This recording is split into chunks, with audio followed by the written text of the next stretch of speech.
Who are they? The master of flattery and the son of retribution. The twins? They are so different, so opposed to one another. How could they ever work together? Because of necessity. Because they must. And the rest? 3 others. The father of the devil. Him? No, not him. Not yet. The stars are not so blotted. Just one who shares his name? Perhaps. There is also the one with no voice, and the ghost who loves a ghost. Are the stars always so vague? Always.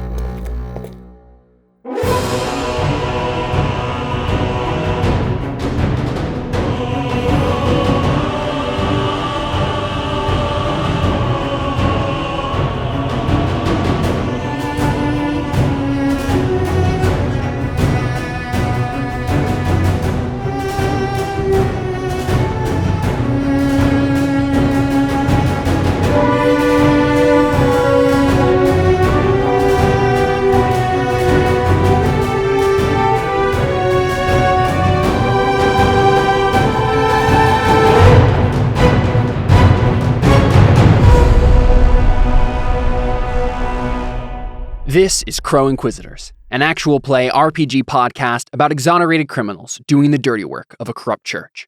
I'm Caleb, your host and game master, and you're about to listen to Season 1, Episode 1 of the show.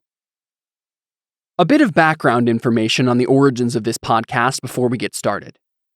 Crow Inquisitors started back in the summer of 2016 as an actual play show streamed live to Twitch when I first took a step into the world of producing role-playing game content for the internet. It was much simpler back then, and I had a lot to learn on how to both stream and manage live role-playing game content, but the campaign is rich in both depth and fun, and is spanned across 3 seasons so far, with a massive cast of characters, a virtual library's worth of lore, and a ton of great memories. I've wanted to adapt our shows to podcast form for a while now, to cut out the fluff that inevitably fills up time in a live show, edit it down to the really good stuff, and add in bonus content like music and lore to help fill out the show. But I had a really hard time deciding what to start with. We've produced more than 600 hours of RPG content over the 4 years that we've been doing this, and so there's a lot to pull from. I finally decided on Crow Inquisitors, primarily because it represents such a monumental milestone in my life and my pursuit of this hobby. It was the first campaign we streamed live, and the first campaign that was actually relatively consistent week to week. The added external pressure of the idea that this was a show now, and not just friends getting together, has infinitely increased both the quality of my games and my enjoyment of them. The other reason I decided to go with Crow Inquisitors is the fact that it's just a darn good story. Thank you for joining me in this adventure and listening to this podcast. It is a new beginning, a striking landmark in the road that marks my history with role-playing games, and with stories in general. And I hope that this road is the one I will continue to walk down the rest of my life.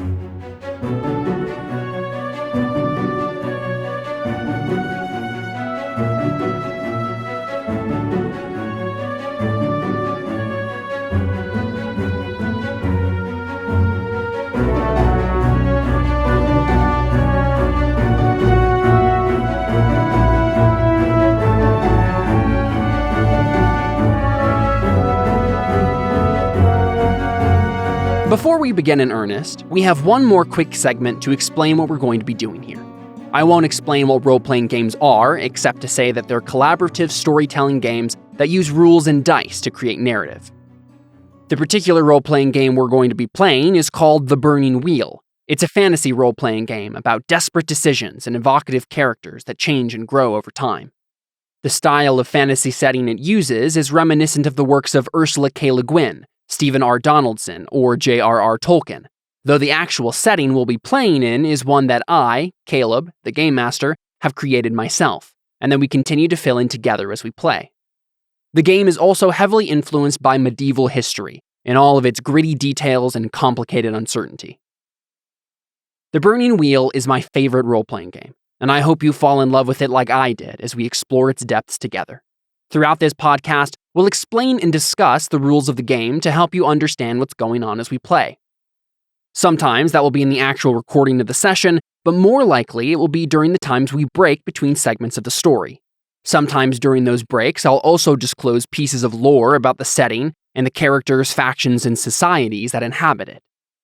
Right now, I'm going to briefly explain some of the absolute basics of the role-playing game, The Burning Wheel, and how it works, so you can follow the action as we go. Whenever we have a rules segment like this, you'll hear this sound. Alright, let's begin. The first thing that is important to know about the rules of Burning Wheel is that we use dice to simulate the action when conflict arises in the game. Say you want to convince someone to come with you on a perilous quest, but they seem reluctant. You roll to find out how they respond to your plea. Burning Wheel uses common 6-sided dice for all rolls. They're usually rolled in handfuls, and the result of the roll is determined by this factor. Did the die come up as a 4, 5, or 6? If so, it counts as a success towards your goal. If it comes up as a 1, 2, or 3, it doesn't, and is considered a traitor to your cause. The obstacle, or ob as we'll sometimes call it, is the number of successes required to succeed on your goal. Let's say for our previous example, the obstacle for convincing this person to come with you on your quest is 4. That means that at least 4 of the 6-sided dice that you roll need to come up as a 4, 5, or 6 for you to succeed on your stated intent, persuading your friend. The amount of 6-sided dice you roll is determined by a number next to the character's relevant stat, skill, or attribute. While you won't have any of the character sheets in front of you to reference each character's ability while you listen to this podcast, we might mention those numbers from time to time. I brought up intent before. This is another important aspect of Burning Wheel. Let's consider our example of persuading someone to quest with you. The intent of the roll is what you want success to mean. In this case, it would be, your friend comes with you on your quest. The intent determines to a large extent the obstacle, and helps me as the GM set the difficulty for the roll. The task is what you use to accomplish your intent. When the player in our example told me as the game master, I want to convince my friend to come with me on my quest, they're making a statement about intent, what they want to happen if they succeed. It's my job as the GM to then tell them what skill they need to use to accomplish it. The task. In this case, it would be the skill Persuasion. 2 other rules related to rolls are Forks and Help. Let's start with the first one. Forks is an acronym for Fields of Related Knowledge. When you're rolling a skill that could be aided by knowing other skills, you can fork in that skill to give yourself bonus dice on that test. You get 1 extra die if that forked skill's number, or exponent as it is sometimes called in the Burning Wheel, is a 6 or lower, and 2 extra dice if it's 7 or higher. Let's say that our example player wants to add some extra dice to their persuasion roll, and happens to have the skill Oratory, which can be used to make flowery speeches. If, during their attempt to convince their friend to come with them on their quest, they start to make a grand speech or use flowery poetic language, I, as the GM, would then allow them to use Oratory as a fork to get a bonus die. Help works similar, but comes when another character offers a skill that might aid you. The other difference is that 1 bonus die is offered if the skill they are helping with is 4 or lower, while 2 bonus dice are offered if the skill is 5 or higher. In our example, another player character, who is also going on the quest, could try to help our player persuade the third friend with either their own persuasion skill or another relevant skill. As one final extrapolation, let's say the player from our example failed their roll to persuade their friend. There's a rule in the Burning Wheel called Let It Ride, which means that a player can test only once against an obstacle and can't roll again until conditions legitimately and drastically change. So that means the player can't just re-roll another persuasion check and hope that it succeeds that time. Their friend is not convinced. They may have another skill besides persuasion that they could use to convince their friend to come along, but the avenue of persuasion is now closed to them. Another rule that's important to keep in mind is Artha. Burning Wheel uses a point-based award system. Most often, the points are awarded for creating interesting situations by playing out a character's beliefs, instincts, and traits. We'll talk about them towards the end of the episode. The points that are awarded for this are called Artha. There are 3 types of Artha, but we'll just discuss the first 2 for now.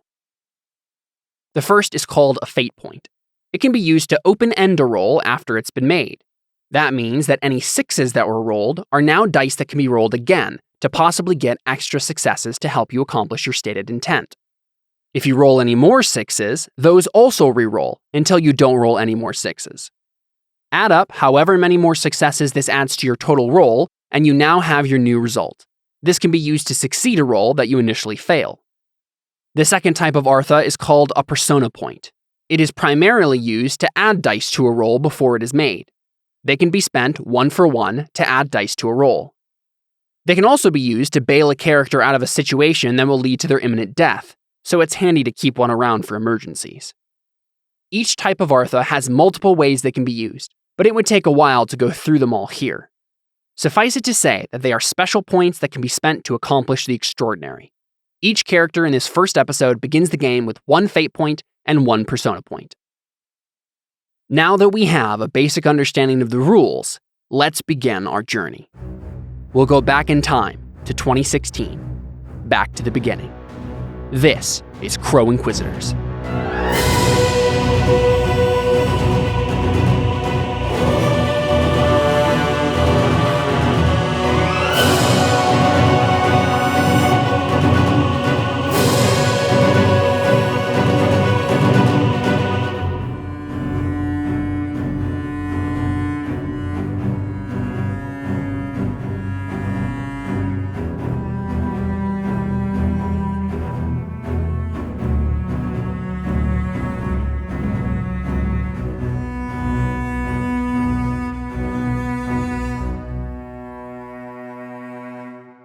All right, we are live with the Burning Wheel. Hello, hello. How's everybody doing?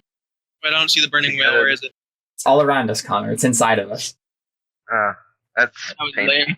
Anyway, We're doing well. How are you, Caleb? Excellent. I'm doing great. I have been so pumped for this for like 3 weeks now, and I'm so excited that we're actually starting. We are down 1 member today. Adam was not able to join us, but we will continue on without him starting up this game. Connor and I talked it over, and we figured out a way for him to be introduced later, but I'll explain that as we continue with the game. The concept for this campaign is medieval Suicide Squad. So basically, we have a group of criminals here, 4 to be exact. Delon, Alphonse, Cantarius, and Antonius. And each of them have done despicable things to get them thrown into prison. So, what I want to start with then, you guys are all in your cells, your individual cells. You've been in your cells for about a week or so. Some of you have been in there longer, but you've been in these specific cells for a week. So you may have been in prison longer, but the guards moved you to this prison. You're in the second biggest city in the kingdom of Ceran, which is where this story is going to take place, the city called Lucerta.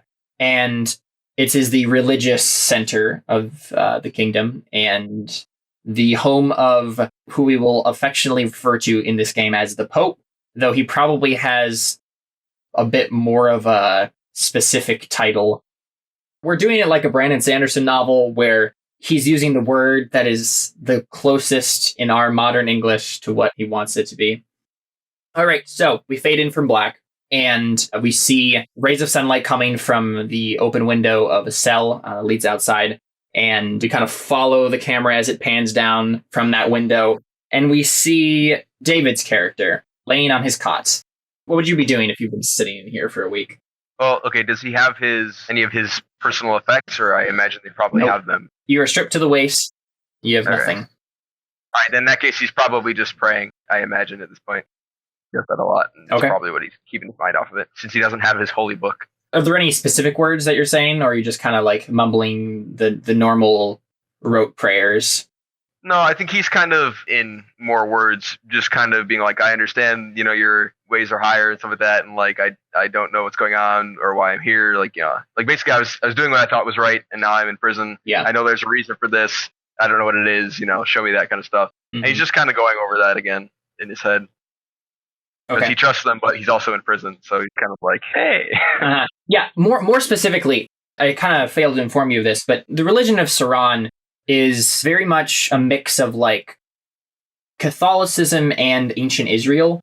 And there is a god figure, a singular god in this religion. He's probably referred to as the Great God. And all of the other Garrick deities are basically patron saints of one thing or another.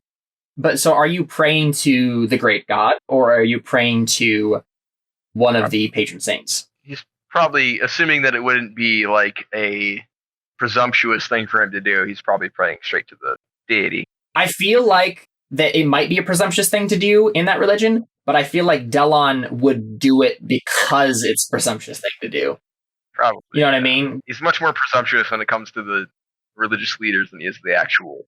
No, and I get that, but like I feel like because of his grasp of doctrine, he understands that that is the main, center religious figure, and that's the most important one. I mean, obviously it's up to you, but No, yeah, and I think that makes sense because he's seeking for the secret purpose behind all this confusing stuff, and he probably doesn't. Yeah. Mm-hmm. All right, we kind of go through the wall and cut into Alphonse's room. Probably a painful experience. Yeah. What is Alphonse doing, Jared? Throwing pebbles at David. And be like, psst, David. I'm on the other side of the wall. Oh, you mean throwing them at the wall? Oh, are they not bars or is it solid wall? No, it's solid wall, and then there are like little windows up at the top that let in sunlight. There might be a grate in between. Maybe there's like a drain. I make a sing check to annoy the guards. Do you have the skill sing? No. All right. Problem solved. So here's the real question. If his intent is to annoy the guards and he fails, does that mean he just sings so well that they think, like, they just listen to it? Well, this is the thing. Okay, so what is your intent? Is your intent just to annoy the guards? Yes. See, this is what I'm wondering. I'm wondering if this is actually a sing roll. I feel like it's not. Well, his intent is kind of to do something else. I feel like singing would be something he would fork in to do what he wants to do, which would probably be provoke or something if that's a skill. It would be conspicuous. I have conspicuous. You do have conspicuous. So go ahead and roll conspicuous instead. Because it is a skill that you know, you can fork in a skill if you want to. Are you doing anything else except for just being obnoxious? I'm trying to get them into the cell to beat me. You're trying to get them into the cell. Okay, so we're doing that thing that you talked about. Really good idea. If you were playing any of your other characters, you should get them in the cell to beat up me. Except I don't have a sword, so that's a bad idea, anyways.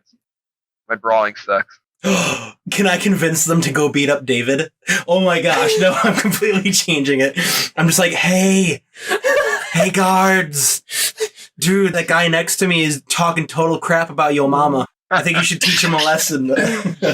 I'm doing it. Okay, all right. Just quietly praying in the corner the whole time. He's like, what? You're a terrible So that'd be person, persuasion then? Okay, is that all you're saying? Yeah. Okay, that specifically is going to be a hard roll. So let's go ahead and make that an 5. Because if you're just saying that one sentence, you have to be very careful with how you phrase that sentence and what you're exactly doing to make sure that It'd they be pretty are difficult to persuaded. get just that one sentence to work. Yeah, exactly. So go ahead and roll that. Darn. You failed. Okay, so the guards He come. comes in and tries to beat you up. Yeah, no, the guards come in and beat you up instead. Can I pickpocket the key from one of them? You can attempt to. Okay, so are you fighting back? No. Okay. I can't fight. So this is the thing. This is the part where they just give you a wound. But I think what I'm going to do is I'm going to give you a light wound. Okay. You have 1 wound dice now, so everything you do will be a -1. The guards come in and they rough you up a bit. They're kind of like, pinning you against the wall, punch you in the stomach a couple times. One of them spits in your face and he says, "You're despicable. You think that man of God over there, that holy man of God, would do anything to harm my mother?" I mean, They know I killed the guy, I'm right? kind of a page. Probably, but I mean, at this point, I think you have a bit of a reputation. I am a knight of the most holy order. How dare you address me as such? Do you say it exactly like that? Yes. Okay. They just punch you again and leave you on the floor. So did you actually want to try to do a sleight of hand to pickpocket the key? Yes. Oh yeah, okay, so one of them probably would have the key on them because they had to open the door. Go ahead and make a untrained sleight of hand roll. Let's say the ob is 4. No. Oh. Oh. Exactly, so that's not going to work. Because the ob doubles to 8, so... Yeah, that's That rough, is, man. Yeah. You can go ahead and mark one of those boxes, though, next to sleight of hand on the bottom there. Because that once you get that up to 7 little circles, then you learn the skill. Oh, also because you made a persuasion roll, you can mark a difficult test. Okay, so there you go. Alphonse got beat up in a cell. We go over to the next cell, and Antonius is sitting in the cell. What was Antonius doing, Josh? Is there straw on the floor? Yeah, there's some Are straw. you spinning it into gold? No, I'm not spinning it in gold. I'm just weaving it into a tight ball. Fair enough. I guess that's as good too, you know. Okay. So you're just sitting there weaving some straw into a little ball?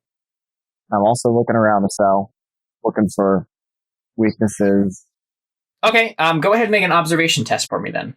And I don't think you have observation. I probably don't. Do you have... That would be Yeah. appraisal, would it? Because appraisal would be good and stuff. That might be a fork if you actually had the skill, but unfortunately you do not have the skill, so you cannot fork. So I'm going to go ahead and add that to your sheet for you. Prison-wise, would that be something? Oh, that's a good point. You could roll that as a linked test, definitely. So basically how that would work is go ahead and roll prison-wise, just by itself, against an Okay, so what exactly are you trying to find out about this prison? After 1 week? No, he had prison-wise because he'd been in prison a whole bunch. Oh, fair enough. Oh. Before we go any further, what are you specifically trying to do with this? The cell that I'm in, how's it laid out? It's a simple, pretty small, cramped square, and there's a cot to one side of the wall. There's a drain in the center of the floor, straw kind of scattered haphazardly. There's a bucket in the corner where you would defecate, and then the window above with some bars and some rays of sunlight coming on. It's like morning, so the first rays of sunlight are coming in. So 3 stone walls and an iron door, or? Yeah, 4 stone walls, and then in the middle of the 4th, there's an iron door in the middle. Okay. And then drains between the cells? Yep. I am inspecting the door, looking for potential weak points, specifically the condition of the hinges and lock. Okay, so you can definitely fork in lockpick. So go ahead and add 1 to the modifier on there. Okay. You can probably fork in materials-wise, to be honest. Yes, that does sound like... Yeah, so go ahead and add that in 2. Man, you were just made to get out of a cell. I mean, literally, most of his skills are specifically designed for that. I guess we'll just have to get arrested a lot. We'll be like the Houdini of prisons. That looks like all I can fork, yeah. Yep. Okay, so go ahead and continue the next thing. I assume you're not going to spend a persona on this?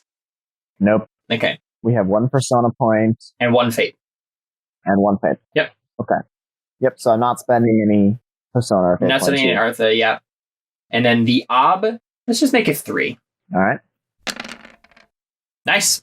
You handily succeeded on that with a couple 6s to boot. So, okay, so go ahead and mark prison-wise test. It's a routine test.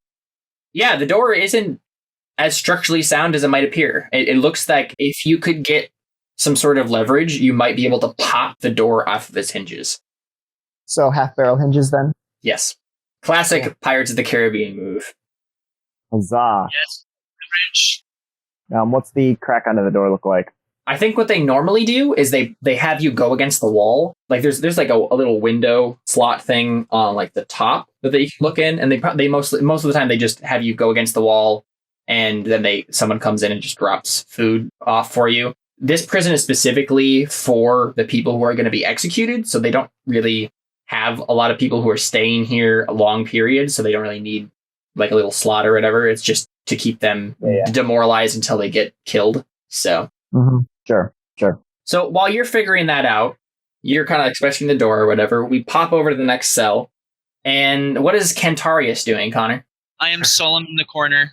I'm just chilling. Head down, just contemplating my life. So I get the feeling our characters haven't really mingled very much over the course of the week we've been in here. I don't think so, no. That's the case. Doesn't sound like... No. I think most of them are pretty much loners, so except for Jared, but no one wants to talk to Jared. So I probably tried a lot. So you hear footsteps. All of you hear footsteps as a couple of guards walking down the hallway where all of these cells are. They stop in front of your cell, David, or Delon, I suppose. Bye, Dylan. With those footsteps, it goes into your mind. Every single one of you thinks of this. This is the Feast of Souls. That's what this day is called. Does not sound like a fun holiday. No, That's pretty ominous. it's like one of those kind of commemoration feasts. It's to commemorate when the great god pronounced to like the first pope or whatever that anyone who followed the church, their soul would be reaped at like the end and go to be with him. This apparently marks the day like 300 or so years ago that happened. And it is a common time for criminals to be executed because these are obviously the ones that the great god will not take with him. So is that irony? It's kind of irony. Part of it is that it's just a popular festival, and so the people want to see a spectacle most of the time, and so they give him an execution. Interesting. Sounds like a very sick country. One thing that comes to your mind is the fact that on every single Feast of Souls, the Pope, through the channel of like the priests in charge of the festival, basically exonerates one criminal every Feast of Souls. So there's usually like there's usually a group of criminals that are executed via beheading, but the Pope graciously exonerates one of them, basically granting them eternal life. So he gets to pick this is between cool. one of the 2 kids. Yeah. Yeah, okay, all right. So one of us is Barnabas, one of us is the good thief on the cross, one of us is the bad thief on the cross, and then one of us is Jesus. I call being Jesus, okay? Darn it. So that means you get to die. Moving on. You hear footsteps. Like they kind of knock on your cell, Delon, and one of them says, "Against the wall, knight." And you can tell, like throughout this entire time, they've been actually kind of respectful of you. Yeah, he just goes up against the wall, then he just kind of looks up from praying and steps up and turns around and goes up against the far wall. 2 guards that kind of come in, you hear them from behind you, and they kind of like roughly like search you real quick, like as is the custom. And then one of them grabs you like on the shoulder and kind of turns you around and says, "It's time." And he kind of leads you out. And another guard comes in, does the same to Alphonse. What do you say? Dinner time? Like what? I don't get a final meal? Like steak and potatoes. One of them slaps you across the face. I'm like, many of my lovers smack harder than you. Many. So, okay. Oh my many gosh. of your lovers did, or many of them do? Both. So I think at this point, okay, so when that happens, so I'm walking past the cell at that point because they've already come and got me, and he kind of like jostles towards the cell like he wants to get in there, but they obviously the guards stop him from moving. He kind of like lurches towards it like he wants to punch him or something, and they just like wrestle him off and keep walking. Like, Dylan, calm down. We all know it was a drunken mistake. Oh, So great. oh, Wow. oh man. Put your head So in the body great. of an evil man, and this is what happens. Yeah. I'm not sure you're gonna get to the part where they convince me not to kill him. To be totally honest here. All right. And they do the same for you, Cantarius. I have a question. What would I roll to try and grab one of the soldiers' swords? I mean, it depends. If that was the only thing you were doing, if that was your role in its entirety, it would probably just be an agility. Okay. Okay, he might try and do that. I don't expect him to succeed, but that's okay. Okay. Well, Cantarius, what are you doing? Yeah, I just slowly go willingly. Slowly but surely. Okay. I walk to my death. All right. Antonius, they knock on your door in the same way that they've been doing with everybody, and you are in the middle of inspecting it. What do you do? What do I think the door weighs? Probably pretty good. Yeah, it's probably pretty heavy. I wish we had had one more turn around before it came to this. That's exactly why I did it. Yeah. Just lift the door and then let it fall on them. Yeah, I'm gonna grab the door and see if I can haul it off its hinges and throw it at them in a sort of up and off. Very nice. Okay, You all want right. me to test for grabbing their sword too, by the way? Yeah, go ahead and roll those at like basically the same time. Yeah. Let's go ahead Can we and both get a helping yeah. die for that because it's a distraction. Absolutely. distracting each other? Yeah. Sweet. Okay, so this is a power, Yep. Oh, that's not good. then I can fork in prison-wise, right? Yep. Or no, because it's a stat test, so you can't fork. Oh, can't fork for a stat test? Nope. Okay, I'm so no excited to modifiers see on this your- then, or? He's doing just a normal test, right? I'm doing an opposed. assume the guards are not trying to hold the door in place. No, they aren't. So yeah, it's not an opposed test for you. Just go ahead and roll against an ob. What is your power, Antonius? My power is 5. Nice. Okay. Let's go ahead and say 5. All right. 5. I mean, it's an iron door. I mean, fair enough. It's 5 power though. All right. You can spend a fate point to open in those 6s. Oh, you got 2 6s? Yeah, you're totally all over this. I have a fate point to spend. You do have a fate Yep, point to start with spend. one. Oh, and then you want to actually, but let's give this a shot. next to your power stat, there's that FPD. Put a 1 in the F. Yeah. And then delete it off of your fates section. That just means that you spent 1 fate on it, and that can be a thing later. Once you rack up enough points of different kinds, you can do things with it. Cool. So you got another one. You can actually roll that again because you got 1 more 6. So you have 5 successes now, and you can actually roll the 6 again. So now roll 1d6. Oh, okay. So you just got 5. So what was your intent exactly again? My intent was to. Your intent was to knock the entire building down because you succeeded. So no, my intent was to. I'm not. That would be no. I can't do that. He forgot what it was. Now it can be whatever. My intent was to lift the door off its hinges and throw it into them to hopefully knock them down or off balance. Okay. We see Antonius kind of fiddling with the door, and then he hears a knock, and his face goes up, and then looks at it, heaves. And the guards cry out as the door literally falls right on top of them. And you have 2 guards pinned under an iron door right in front of you. All right, and then I got a 2 for mine, so they got 2 also. Can I use my fate point for that? Oh, yeah. I rolled a 6 on that too, Yep. so good deal. All right. Oh, so I get 3 then. Yep. Okay, so you succeed. You take the sword out of the guard's sheath. So he throws the hinges off the door and knocks 2 over. The other 2 flinch, or holy crap, what's going on? And then right when they do that, they loosen their grip enough that I twist around, grab one of their swords, and I run straight into Jared's cell.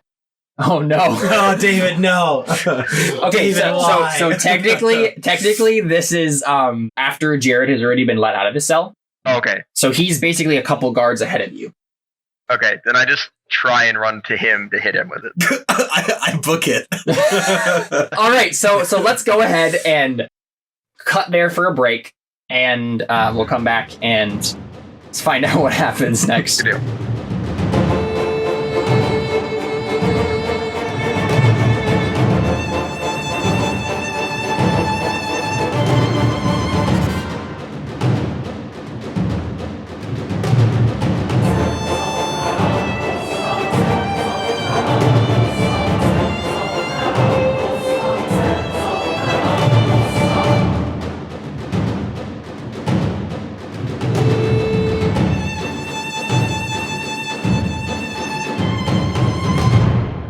And that's part 1 of our episode. I hope you're enjoying it so far. Just a quick note to give you some more context for enjoying the show. All the music you hear is original music composed by me specifically for the podcast. I compiled all the music for the first season of the show into an album on Bandcamp. You can find a link to it in the show notes. Each of the tracks have particular relevance to something that's going on in the episode, so you might hear recurring themes and motifs that will correspond to characters, locations, or situations. I hope you like the music and that it enriches your experience of the story we're telling. Before we get back into the show proper, I want to introduce you to another segment of the podcast that may occur during breaks in the action: lore dumps. If you hear this sound, then you'll know I'm about to share a piece of lore with you from the setting we're playing in. Let's dive into our first one. The setting of Crow Inquisitors is the world of Ceran, a place of magic, demons, and prophecies. The show specifically takes place in the kingdom of Ceran, a coastal kingdom on the central southern part of the continent that is heavily religious and was created with inspirations from Italian culture, Roman Catholicism, ancient Israel, classical Greece, and medieval Europe as a whole. A couple of quick things that you should know about Ceran to give you some more context for the story. First, Ceran is a Garrick kingdom, which means it used to be a part of the continent-spanning Garrick Empire, an imperial culture inspired by the Roman Empire, the Mongolian Empire, and Charlemagne's Holy Roman Empire. You may hear me use the term Garrick from time to time in the show. It refers to the proto-culture that many of the kingdoms in the world of Ceran originate from. For example, the patron saints of Ceran were originally the Garrick pantheon of gods, styled after the Greek and Roman pantheons, though don't ever say that around a priest. Second, Ceran has a few prominent neighbors, though I'll mention one specifically here. The island kingdom of Tekko to the south, which takes inspiration from Imperial Japan and some other Asian cultures. Ceran and Tekko have tentatively peaceful relations, though at various points in their histories have been staunch allies or bitter enemies. Monotheism, now having taken a strong root in the sensibilities of Serrano culture, originally came from an obscure Tekkoni cult movement, though efforts have been made by both kingdoms to erase that connection. Lastly, Ceran has a semi-arid and semi-tropical climate, and features deserts, savannas, rolling grassland, forests, and mountains at various points in its topography. There is extensive agriculture and animal husbandry, but much of Ceran's subsistence relies on fishing along the coast and trade with neighboring kingdoms. We'll discover more about the Kingdom of Ceran and the people, places, and organizations associated with it as we watch the story unfold together. Let's get back to the action with part 2 of this week's episode. This is Crow Inquisitors.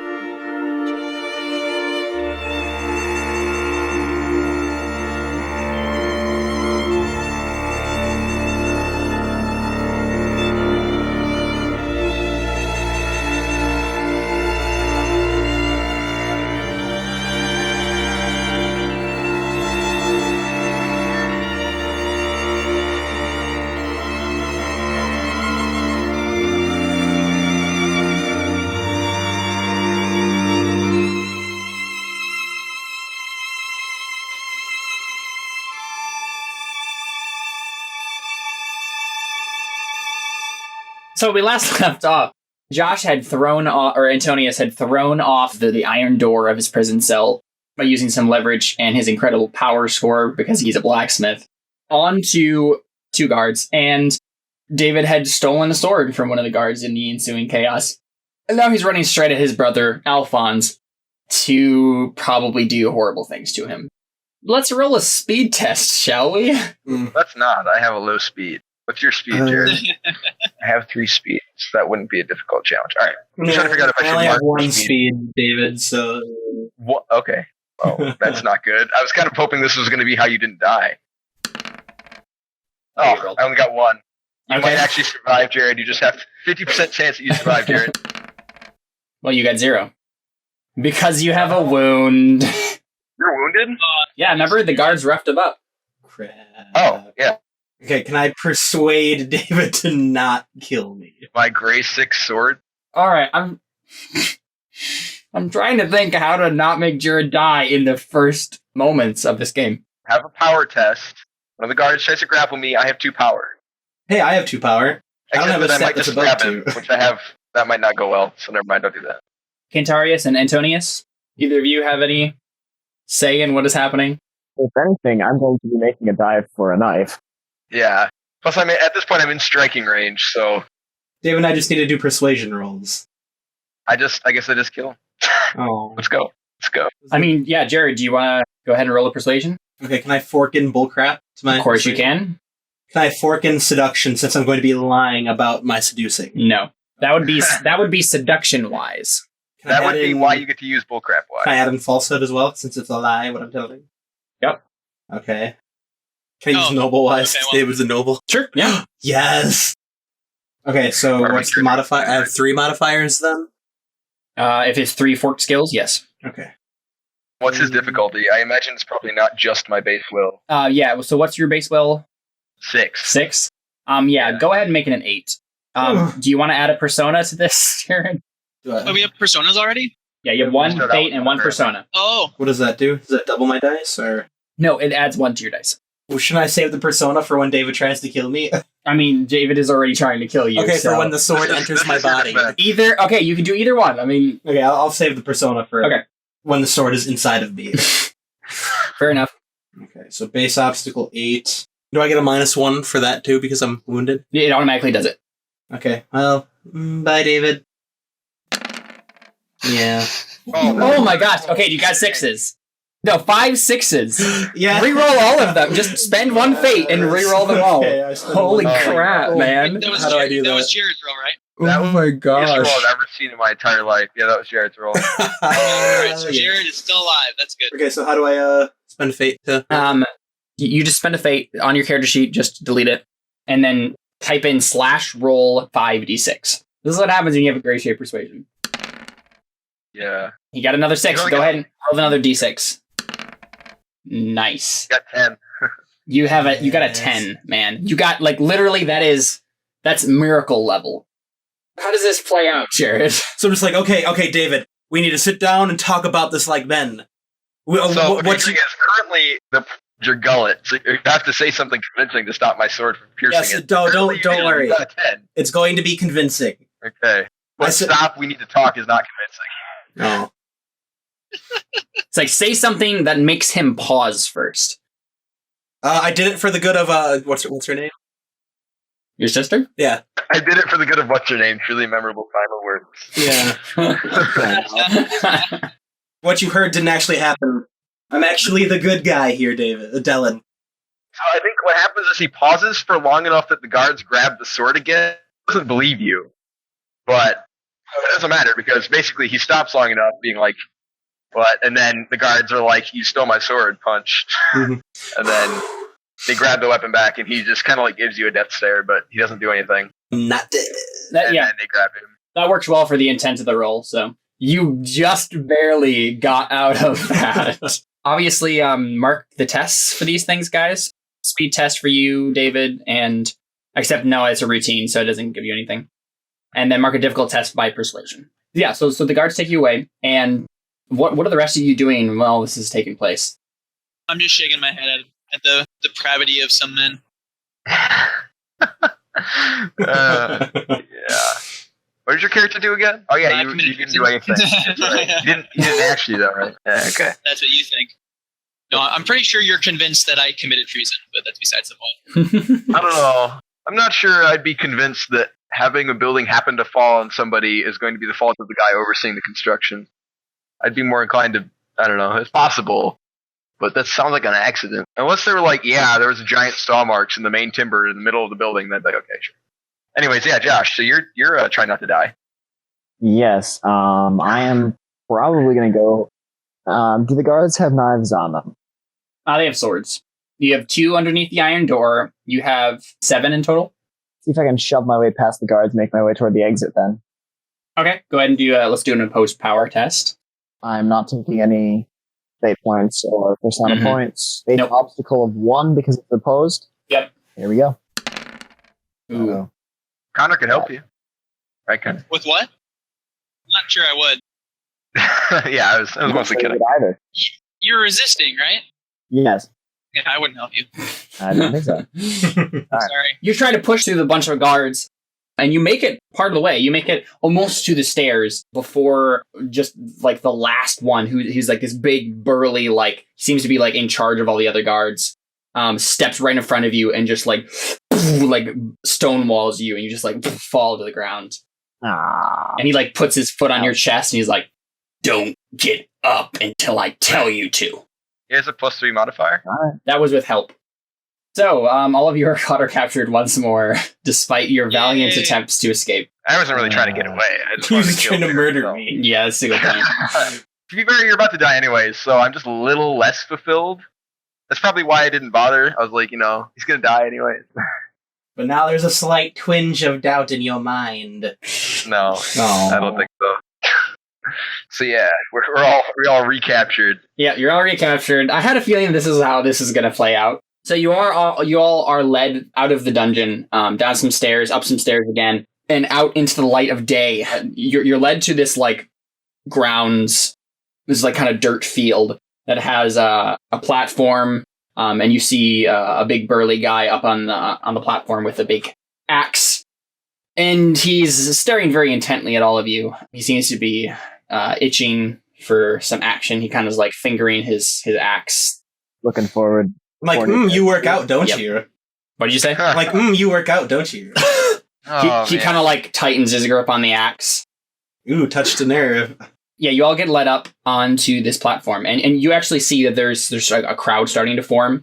It's actually, it's not quite the time for the execution. You know that usually these things tend to be a little drawn out, so that the prisoners are like knelt there for a while, so all the crowd can like just see them in their misery or whatever, and in the anticipation of the heading. So you're all kind of like forced to your knees on this platform, and you can see the deep blood stains stained into the boards of the wood. They don't ask us if we want to say any last words or anything. And not as of yet. The guards leave after they put you on the platform, and the guy with the axe is just kind of like sitting on like a wooden like log that he kind of uses as a stool. A crowd is starting to form. There's various women and children and men just kind of like talking to themselves and pointing at you. You do see a couple of people that you know, David, in the crowd. Holy Knights off to the side. They're not in like armor or anything. They're in their tabards, but they're kind of like looking at you solemnly. I don't know if any of you are saying anything or doing Are there anything. various women there crying? Oh, for you? Yes. A tomato comes out of nowhere and just smacks you in the face. There are a few women in the crowd who are bawling quite hysterically, and one of them like calls out to you. It's like, Alphonse, I'm so sorry. And then a brawl breaks out, right? Because of all the other girls that are like, And they're like, wait, what do you mean you're sorry? And then they all just kill each other. No, actually, the two that are crying are sisters. that's okay. Caleb. Caleb. What do we refer to the main deity as? The great in the god. religion? So I think they already pushed us to our knees, but there's only one executioner, right? Yep. Okay, in that case, Dylan stands up, and he doesn't go anywhere, he just stands up. And then if he, I assume our hands are bound, right? Well, Yeah. No, they couldn't be, because unless they rebound our hands. Because they weren't bound originally. Otherwise, they wouldn't have been able to grab a sword. They weren't bound, but now they are. Okay, so they bound us now. Okay. Yep. So yeah, he stands up. All right, he says, the great God judges all who stain their hands with sin, observe his right justice. And then he kneels back down and puts his head over the stock. And just kind of shoots Alphonse a look. He doesn't know the other two very well, so. And then I stand up, I say, Alas, fair maidens, my time has come. Weep not for your champion. And then you hear a voice from the crowd say, Alphonse, you! And then a storm of swearing and cursing at you. And then literally a tomato is thrown from the crowd. A tomato kind of like, it splatters like right by your bended knees, Jared, and it's like kind of splatters against your pants. But yeah, you recognize the one who was screaming and throwing the tomatoes as a baker's wife that you were acquainted with at one time in the past. Acquainted with? Yes. Question about the land we're in. What's the law structure like? The civil authorities. It's very church focused. The church handles a lot of the law. It's very close to a theocracy. It's not without actually being a theocracy. There is a political government set up, a monarchy, but it's fairly puppet. Most crimes are punished under the laws of the church and the holy texts and stuff. Okay, so then what would be the title for a judge? They're probably called holy advocates. Yeah, they don't have to be super versed in the knowledge of the church, and they don't necessarily have to be priests, but they have to have had some sort of clergy training. So there's a lot of like holy advocates who were acolytes at some point and then just moved into the realm of law after they got their initial kind of basic church training. Then I'm going to demand that I get to speak with a holy advocate. A new That one probably this happened time. before you were thrown in jail. A new one this time, because I told you this was not my It was fault. rigged. Who do you tell that to, Antonius? At this point, I'm just shouting to anyone who will listen. I assume there are probably important people in amongst the crowd of observers. Mm-hmm. Yeah, there's some nobles, and you, as I mentioned before, there's some holy knights in the crowd.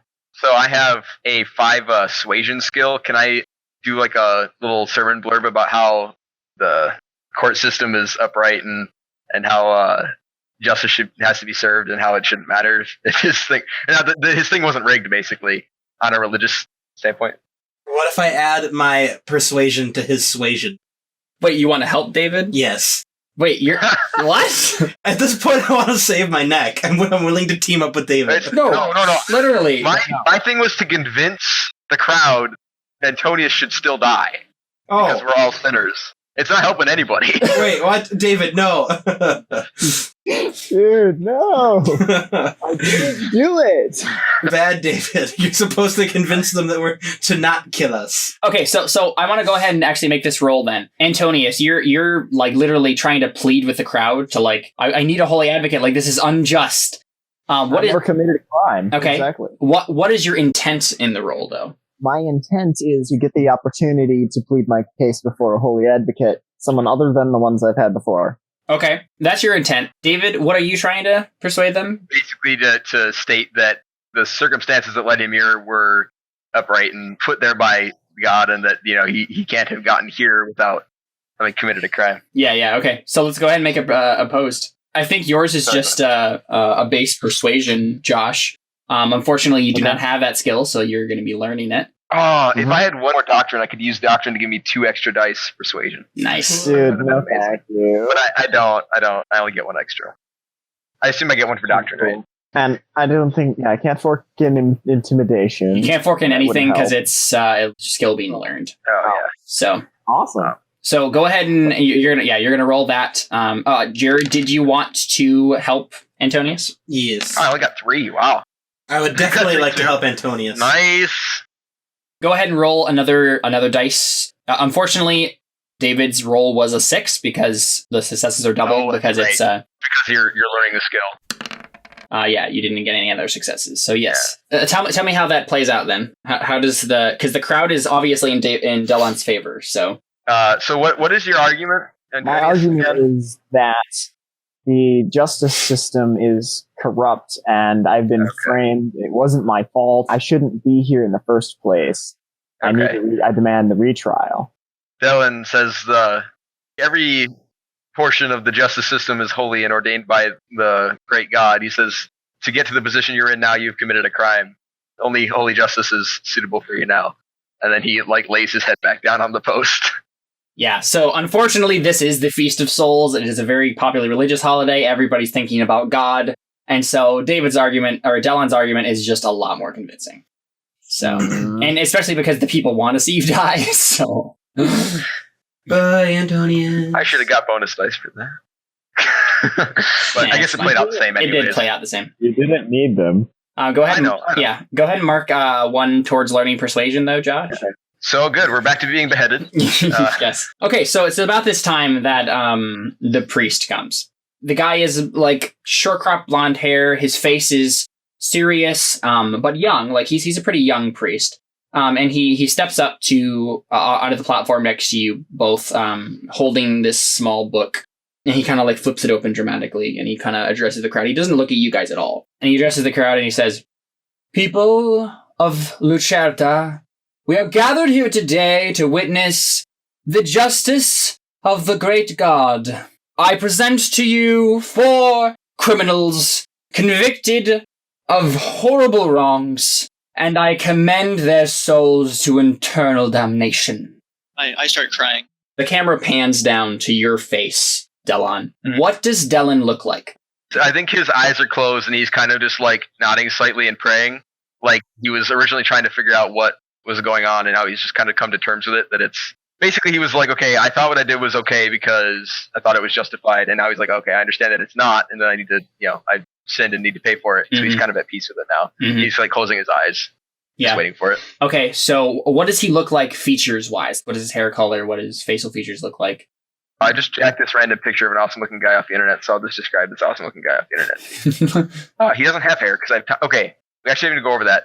So I, according to Burning Wheel, took a trait called tonsured, which meant I was bald, and it was a statement of being in the military holy order. Do you want that to be the same in this world? Is my character bald, or do you have a different symbol that would be outwardly presenting the knightly order? I like that. I like that as how all the holy knights be bald. Okay, so in that case, he doesn't have long flowing brown hair like this character does. He's bald. Also, then, Alphonse, I assume that you still have your hair. Yeah, I was only ever a page in a horrible one of that. Yeah. Oh my goodness. But yeah, but he's got a pretty square jaw. He's not a huge guy because he only has 2 power and 3 fort, but he's very agile and pretty quick. He's very toned. He's not huge, and he's just kind of sort of average, but you can tell he has decent muscle. And then he Yeah, it's kind of a square face. It's totally bald, and he's got a head that looks good being bald. Unlike, it's not like a weird like alien head. Yeah. So. So the priest kind of like looks down at the book that he's holding, and he says, "Tried for crimes against the church, Holy Knight Delantan, convicted of the murder of a bishop, and tried for those crimes under the law of the church. The sentence is beheading." Bye, Dylan. What were you saying, David? I was saying it's probably considered heresy or blasphemy or something to kill a pope or not pope, a bishop. So, but I don't know. It would sound more heretical that way. But maybe it was a count of murder and a count of heresy, just for good. Yeah. And one count of heretical treason against the church. The punishment for which is also beheading, so we have to cut your head off twice. Yes. So the camera pans over to Alphonse. What does Alphonse look like, Jared? Describe him to us. Jade black flowing hair. Swimming pool blue eyes. Is it Jade? Jade black flowing hair? Isn't Jade green? No. Is it? No, Yeah. that's emerald. Yeah, So is Jade. Oh. I was like, wait, whoa, you have green highlights? You in your hair? have green highlights. That's impressive. Alright, sorry. Okay, Be ebony. Like you're looking for obsidian Jet. black. Jet is black. Okay. Jet black. Yeah. There we go. Makes Also, more I sense. think, Jared, did you not pick Sean Bean to be your real life counterpart character? I thought of, but Or was that a joke? he's That was my more. suggestion. But. Yeah, I thought about it, but he's more brusque and That's true, more yeah, of a rough attractiveness, and I'm more of More of a a serious character. Pretty boy Yeah. attractiveness. yes that all the girls just fawn over attractiveness. Both Dylan and Alphon the same age, are both 29. So, and being fathered by the same person means they're twins. So. Yeah, so are they identical twins, or... Apparently not. Yeah. Because we sound like we're built pretty different. Okay. Kind of different. So. I figured that was mostly just because of nurture rather than nature. Yeah, that's true. Yeah. I mean, we could be. I'm fine with that. See, he looks like he's about to read off Alphonse's charges, and he looks at Alphonse, and then looks at him again, and just kind of flips to the next page, and goes to... and then the camera pans over to Cantarius. What does Cantarius look like? Considering I'm blind, I'm not really sure what I look like. No, I'm kidding. What does it feel like then? Yeah. He looks middle-aged, very grizzled. Terrible skin. Terrible hair. Just terrible. I don't know. And So he's just very I'm unkempt. blind, so there's that too. I still have my eyes, though. He had a Promise of Blood. Mhm. You know, the main character in that one. Maybe it's the main character. The guy on the throne in the Yep. cover. That's Yep. how I look. So Connor, your hair color, Cantarius' hair color is like pepper, salt and pepper, so like black mixed with gray. Yes. Okay. Can you tell a lot about your foreign ancestry, or do you look mostly Ceran? Kind of. Ceran is like Italian, Yeah, I look mostly Ceran. so you just have like a slant about your So eyes. a couple distinctive features that you can obviously tell that I'm techo. I want to say techio. It's Tekoni. Tekoni is the term. And he reads, Cantarius Tasuki, charged with 1 count of high treason, sentenced to eternal damnation and beheading. In that order. In that order, yes, no. The camera pans over to Antonius, and what does Antonius look like? He is of fairly average height, but abnormally large, bulky, from years being black, curly brown hair, thick brown beard, and really crazy eyebrows. Big, So he's like a tall dwarf. essentially, yeah. Nice. The priest looks down at Antonius' charges, kind of like shakes his head and like tisks a little bit. And he says, Antonius Ram, charged with reckless endangerment of a member of the nobility, jailbreak. And he looks at you because you interrupted him. Coughs, looks back. Jailbreak, 5 counts of aggravated assault, attempted prison break, 3 counts of murder. Sentenced to beheading and eternal damnation. And then the priest flips back a page, clears his throat, takes a breath. Alphonse Tan. I just giggle lightly to myself. I'm like, oh, you guys are in for a treat. Charged with 131 charges of public drunkenness. 132 charges of indecent exposure. Why do they keep counting? 218 charges of adultery. Oh my gosh. Holy cow, Jared. We're not done yet. 24 charges of conspiracy with underground crime syndicates. This is now being executed? Yeah, the Pope Shot you coming on up. the spot. I mean, 48 charges of revealing sensitive church information. 1 charge of incest. And 1 charge of aggravated assault on the most holy of men, the supreme pontiff of the church, the Honorable Pope. wow. Jared. I'm just like, Wait, he's related to the Pope? Yeah. We're There- both Oh the my Pope's goodness, children. So yeah, the priest kind of closes the Wait, we book. don't all die here? No. I think when we You get spoil everything. The, when we get to hell, then I'm gonna.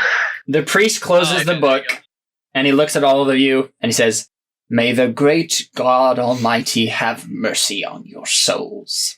And then you guys know that every single time, they always act like they're going to behead all of them, and then they, like, rethink it, and then it's like, whoa, but then we're going to exonerate one person. And so he like goes to turn away, and then he says, "But because our pontifex is a merciful man, the vicar of the great God, he chooses one of the criminals each feast of souls to be exonerated and brought back into the fold of the church as long as he swears fealty to the church of God and commends his soul into the priesthood's care."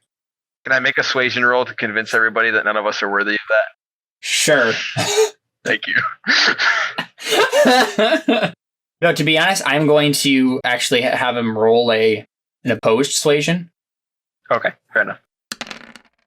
So I'll probably win because that was a terrible roll. I didn't even get any 6s. Not that it matters. I don't have fate.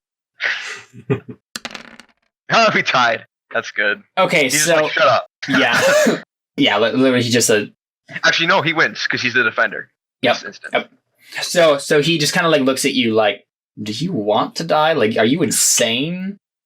He looks back at the crowd. He says, "Because our pontifex is an incredibly merciful man, incredibly merciful, he has decided to exonerate," and he looks at you for dramatic effect, "all 4 prisoners this feast of souls, provided they commit their souls into the care of the priesthood and swear fealty to the church of God. May the Pope be blessed forever, as long as he reigns." And he does, like, I think the sign that they usually do is like a folding out of their hands like this. So he does that holy symbol and then just kind of bows and like gestures to you all and says, "Will you commend your souls into the care of the priesthood?" Yes, absolutely. Dylan's face is just like, what? Because he's like, wait, I thought I understood what was happening, and now I'm confused. Mhm. So he doesn't say Honestly, anything. I'm not sure if I would or not. I might just be like, no, kill me. I'm gonna roll a persuasion check to I'm gonna say yes, but I'm gonna do it in such a way so as to make everyone think I'm a new man. I think there's an element of persuasion that has to insinuate that it's for their own good. At least that's how it's worded in the skills. Go ahead and just make a falsehood roll then, Jared. Okay, can I add persuasion to falsehood? You may fork it, yes. And can I alright, fork yeah. conspicuous into that that's as right. well? If you're being extremely like, Flamboyant. yeah, that's Yes. fine. What else? Bullcrap wise, Yes, well. bullcrap is, yes. So that's 3. So your intent is to convince everyone that you're sincere, basically? Yes, Yep. and I'm a new man. He's a new man. Okay, I'm gonna say the obstacle on this is a 4. After that list of crimes, a 4? I want a 12. It's fine, David. All right, you succeeded. Not okay. Yes. Not okay. This is the thing. The reason he's gotten away with all this stuff is because he's such a charming, suave person. Yeah. So you probably... Okay, Jared, tell me how Alphonse plays this off. I get up and like I see the error of my ways through the church's mercy. I have now seen the atrocities I've committed for what they are. Horrible blasphemous atrocities. And through the Pope's mercy, I shall spend the rest of my life righting these wrongs. So Dylan's face is Nice. totally not like contemplative anymore. He's just really wishing that the executioner used a sword instead of an axe. He has no axe skill. All right, and I think we probably close on that as Alphonse is preaching to the masses, and we cut for our second break here, and then we'll be back in about 5 or 10 minutes. Stick around, everybody. We'll be back shortly. Thank you so much.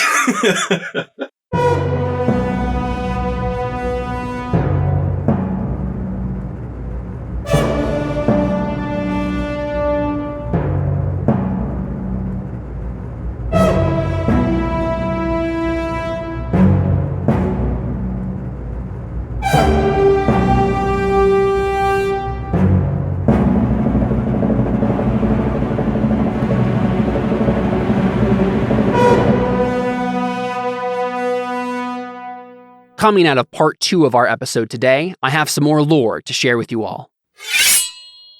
I mentioned before that Ceran, the world our characters inhabit, is one that is filled with magic. Let's take a brief dive into just what exactly that means. Most magic in the world of Ceran consists of what is commonly referred to as the 9 disciplines. These are 9 categories of magic that can be used to influence the world with supernatural abilities, acting as channels through which magical energy is funneled to achieve a desired effect. They are separated into 3 groups of 3. The first 3 disciplines are referred to as the material disciplines, and consist of the physical discipline, which you can use to change physical matter, the sensory discipline, which you can use to change a person's perception, and the elemental discipline, which can be used to manipulate the 4 forms of matter: solids, liquids, gases, and plasmas, or energy. The second group of 3 are the ultramaterial disciplines, and consist of the influential discipline, which can induce a change in emotions, the intellectual discipline, which can induce a change in thought, and the essential discipline, which can be used to manipulate life and death. The last group, and the most rare, are the supernal disciplines. First, the spatial discipline, which can be used to cause a disruption in space. Second, the continuous discipline, which is used to cause disruptions in time. And lastly, the potential discipline, which involves the manipulation of force. Magic in Ceran is tied to heritage, and the propensity for magic is typically passed down from generation to generation, though technically all individuals, with only one group of notable exceptions, have the possibility of manifesting magical ability. Magical potential is latent in an individual until some sort of dramatic change in their life, usually involving trauma of some sort, brings it out of them. Once magic has manifested, it is usually relatively weak until the magically inclined individual seeks out what is called a source, something or someone that is used as a well of magical energy. Magic users are typically divided along these lines, labeled by where their energy comes from. The most common type of magic user in Ceran is called a favored, and they get their magic directly from the gods, or as the Serrano would say, the patron saints. There is much more to discover about the 9 disciplines and their uses, as well as how we use them in the Burning Wheel rules, but we'll save that for a later lore dump, and for the campaign itself. Let's continue to our last part of today's episode. This is Crow Inquisitors.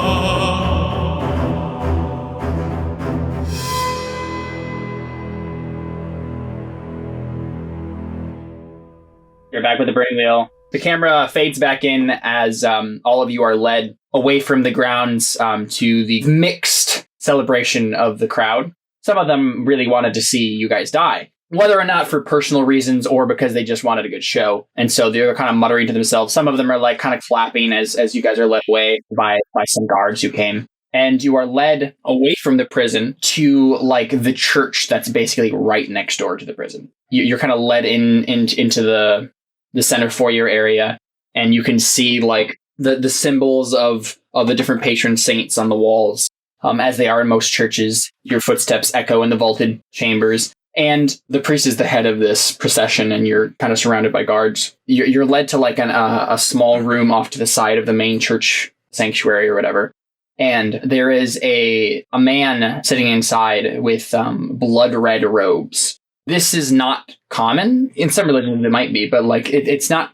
Most of the time, the various priests and theologians and clergymen and inquisitors, all those people would just wear kind of subdued hues, mostly browns or blacks or grays or whatever. It's not sacrilegious, it's just not common. Except with the higher ranks, like the bishops and stuff like that, because they tend to wear like kind of colorful clothing because they can, and they have expensive dyes and whatnot. But this particular hue just seems to be rather garish and rather like in your face. You've never seen robes quite like it before. This man has like the classic bald shaved head. He has like piercing green eyes. He looks at all of you like in turn with just a very calm, taking all of you at once face that just seems kind of like bore into you. He kind of like gestures to some seats that are laid out in the middle of the room, and he's like right near like a desk and with like a scroll out in front of him. I sit right next to Dellen. I don't think I'm sitting. I stand right next to Dellen. Cantarius, Antonius? I'm going to cooperate, do whatever they want. At this point, I'm happy. Mm-hmm. I'd probably collapse like on a chair, like not sure how to handle this. It's at this point that Antonius realizes that after all of his trouble, all he had to do was let them execute him, and they would have just let him go. Yeah, good stuff. I believe that someone heard my plea from the podium. Okay. Someone heard, they listened. And this is as terribly corrupt as I believed it was. Delon, actually, you do recognize that he has the little sash of an inquisitor. Though the robes are very different, he does have that traditional sash, so you recognize him through that. Cantarius and Antonius sit down, and he gestures to Delon and Alphonse. He's like, please, sit. We have much to discuss. And his look is like one that should be obeyed without question. Like, he's very used to giving orders and receiving obedience. Okay. In that case, then Dallin nods and he sits. And I sit right next to him. The man kind of cracks his knuckles and looks at you all, and he says, my name is Vada Frey. I am the Scarlet Inquisitor. And at that, you do recognize the name, Dellen. He's a foreign, actually, man from a nearby, like, city-state that's Garrick in culture. He was brought into the church when he was about, like, 12 or so. He has the accent of that region still, because he was like raised in a monastery near the border. But you recognize that name and his story because he's kind of a little bit of a famous person. But you haven't seen the robes before. The robes are new, and you haven't heard of them either. Kind of takes in all of you and looks you over, and he says, I suppose you are wondering why you were exonerated? The scumbags that you are? I slam my fist into the table and say, why did you spare us? How much is Cantarius getting out of all of this? Because he's blind. How is it different from your perspective, all of this that's been happening so far? I mean, I can't see, so that's probably the main difference. Yeah, but how does that change your perception? What are you focusing on and through all of this? Probably his voice, I imagine, if it's your sense of hearing, and he apparently has a very demanding voice. You don't recognize the red Connor or the sash of the Inquisitor. You have no idea who this person is. You just know that they are. I mean, you know he's an Inquisitor now because he told you, but like you just know that they're very demanding. So okay. He says, you were exonerated because it is of interest to the church to have such as you, where we can conveniently use you. Well, that was very blatant. Sir, thank you for saving us. May I now return to my family, please? My family and my shop. He smiles and chuckles lightly and he says, no. You will not You will not be returning to your family anytime soon. The church has use of you. And if you would object to this, you can still be beheaded. The executioner still awaits. You have sworn fealty to the church, my friend. This includes certain responsibilities. I open my mouth to say something, and I've then done nothing wrong. I just stop. How much are we getting paid? You are getting paid with your life. I want more. He literally goes up to you and he slaps you across the face. And he says, you will shut up, you scur! I am in charge here. Like, ow, that hurt. And he looks at you, Antonius, and he says, You have done everything wrong. You have blasphemed against the church with the even mention, the possibility of not serving it. You will not go back to your family. You will serve as much as I will it. And then, when none of you say anything, he kind of like coughs. Come in! Someone else comes in, a priest. And he looks at you, just kind of like inquisitively, like studying your faces. Like, and he has like spectacles, and he seems like be a very like kind of quiet, reserved sort of person. And he goes up to you, Antonius, and he kind of like touches your chest like that. And he goes, yes. I do think it will work, Father. It better work. How long do you think it will take? No more than an hour, I should guess, unless there are complications. Make sure there are none. And if there are, I suppose, kill the loud one. That's Dylan, right? Who hasn't said a whole word for this entire exchange. Yeah. Literally, like, right before you said that he slapped him, I was like, I grab Alphon's head and slam it to the table and yell at him. And then I was like, oh, never mind, he just slapped him. I guess that works. But David, we're brothers. I am concerned now. That was saved, and now nothing's going right. So Vada, the Skeleton Inquisitor, leaves, and this spectacled man in front of you just kind of starts like probing you and just kind of like touching you and kind of like squeezing your muscles a little bit, shaking you a bit. He says, yes. I say at least take him out to dinner first. Jeez. And he looks at you and just looks back. And he says, all right, we will start with you, blacksmith. And what are you going to do to me? He like folds his hands and starts like praying under his breath. He's just kind of muttering, wrote scripture and stuff like that, and wrote prayers. And then he kind of like breathes in, touches your chest, and a soft like glow emits from his hand and like envelops you. And I yell and start saying, I want to be executed! I want to be executed! But you can't see it. Oh, I can't see it. That's a good point. I mean, you feel it. Connor, you feel this hum of energy. Okay, yeah. I imagine you can probably hear it, too. Yeah. What do I feel? You feel a vibration in your very being. Like, you didn't know that you had that deep of a place in yourself, but, like, the deepest parts of you are, like, vibrating. Oh, my. Okay. And then he finishes, takes his hand away, and there's nothing. He steps up to you, Cantarius, and he does the same thing. No, I pull away and say I would rather be executed. I will not be a dog for the church. And then he turns Dylan into laughs. the actual dog. He just laughs. Yeah. Like, he doesn't bother explaining why he laughs. The priest, like, looks at you, looks at your blind eyes. I mean, obviously you can't see him looking at your blind eyes, but you feel his gaze on you. And he says, you are a dog of the church, whether you want it or not. I would stay still. It makes it hurt less. And then he presses his hand against your chest. So can I roll a doctrine to see what... Because I don't think that the Holy Book refers to anybody as the dog of the church. So I want to use a doctrine roll to see what they refer to them as. To be honest, I don't think there's even a roll here. I think you just make it up, because you know a lot about doctrine. Okay. I mean, this guy presumably isn't a believer of the religion, so... Right? I mean, I guess I wouldn't know that, but I assume they have different terms for that. Like, he wouldn't be a dog of the church. Or I guess, and this is supposed to be like he is becoming a believer, right? Basically, yeah, he is becoming a like servant of the church, yeah. Right. So I don't know. What would they call that? Just a disciple or something like that, or like a a vessel or something. A vessel. Like Let's do vessel. Okay. Inquisitor. So I think Dylan peeps up. He's like, technically, he's a vessel, not a dog of the church. I'm not sure such a derogatory term is appropriate for the Holy Lord, the Holy Lord's own establishment. What do you say, Jared? Can Connor become an actual Steel Inquisitor since he doesn't have eyes? Yes. I am totally for that. Wow, that's disturbing. That would also be ruthless plagiarism, but... Yeah. He'll become an Iron Inquisitor. Now it's just a parody. It's fine. Yeah. You feel this warm glow envelop you then, Cantarius. Does he not respond to being corrected? No. So again, you feel that echo, that deepest part of yourself, like vibrating. What would you respond to that with? Probably screaming. Okay. It seems appropriate. Am I familiar with this spell at all? Like, have I seen anybody do anything like that? I mean, you could roll a 9 disciplines wise if you wanted to. Obviously, you don't have it, but you could learn it just to see if you do. Right. Sure. What's that going to be? It's a will, right? Perception. Okay, right. I don't suppose doctrine has anything about magic in the doctrinal. stuff, is there? No. Mm-mm.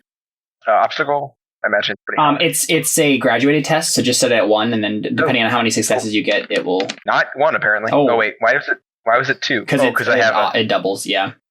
Yeah. So yeah, you recognize, I know it's magic, yeah. Oh yeah. You do know that. I mean, it's common for various priests to be favored, as they're called, and the favored are basically those who get their magic from the patron saints. So when he was praying, he was like communing with his chosen patron saint and asking him for magic, basically.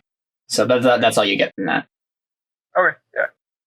So after Cantarius is done screaming, we go over to Alphonse, and he kind of looks you over and says, "I doubt this is even worth it for you." And then he presses his hand under your chest. This guy is just so insulting.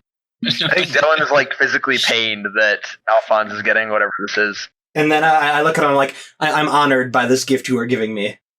I will use it to further the church. I have seen the error in my ways, Sir Priest. He looks at you, chuckles more violently, and then eventually he starts like, it's quiet, but he's basically full on maniacal villain laughing. Awesome. And then I start laughing with him. He stops immediately. He says, "You are a fool," and then he moves on to you, Dylan. What is the what did you say the gesture was that they use when they do things? The folded hands outward. Okay, Dylan does that as he approaches, like waiting for it. The priest looks at you inquisitively, kind of adjusts his spectacles, and he says, "I am sorry, Holy Knight." And then he presses his hand in your chest, and you feel the same sensation. Wait till it ends, and then he's like, "One must never apologize for doing the Lord's work." He said, "I don't know what you've given me, but I thank you for it, regardless." He looks at you with like almost an expression of pity on his face, and then he leaves. Great. That makes me feel so good. And Okay. Vada Frey comes back in, and he looks you over, and he's like, very good, very good. None of you have died in the process. Sometimes they do. We seem to have perfected it, for the most part. Dylan nods like that makes total sense. I see. Yeah, obviously if you're enough scum, you'll die. And then he's like, but why didn't Alphonse die? I ask if he's trying to deter our loyalty. If he's trying to make us turn against them. He looks you up and down, and he says, "It is now impossible for you to betray the church, unless you want to die in a horrible, horrible way." And then he barks an order, and then a screaming man is brought into the little chamber that you guys are in. Looks like some slave.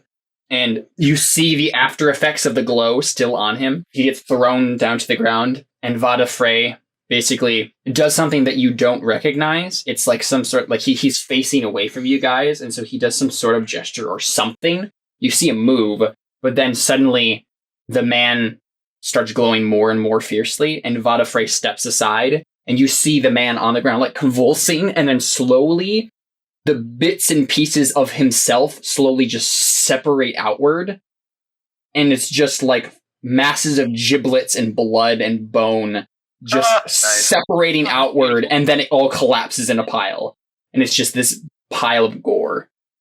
It collapses in a pile? Yeah. Horrifying. Thank you, Caleb. Ew. And he looks at all of you, and he says, "If you betray the church, you die.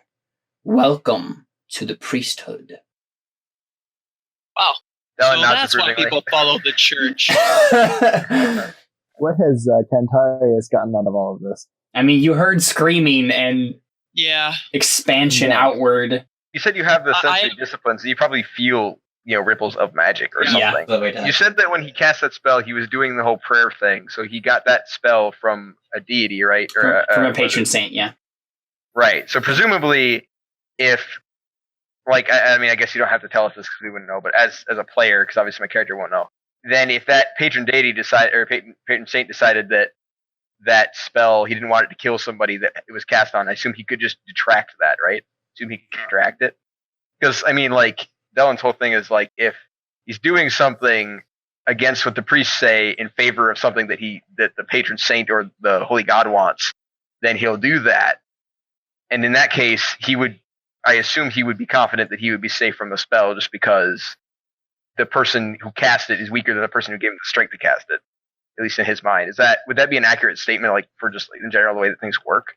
Actually, no, it wouldn't, because what you're doing when you are favored is basically you ask the god for a charge of magic, and he gives it to you. And once it's yours, you can do whatever you want with it, and the deity has no say over it.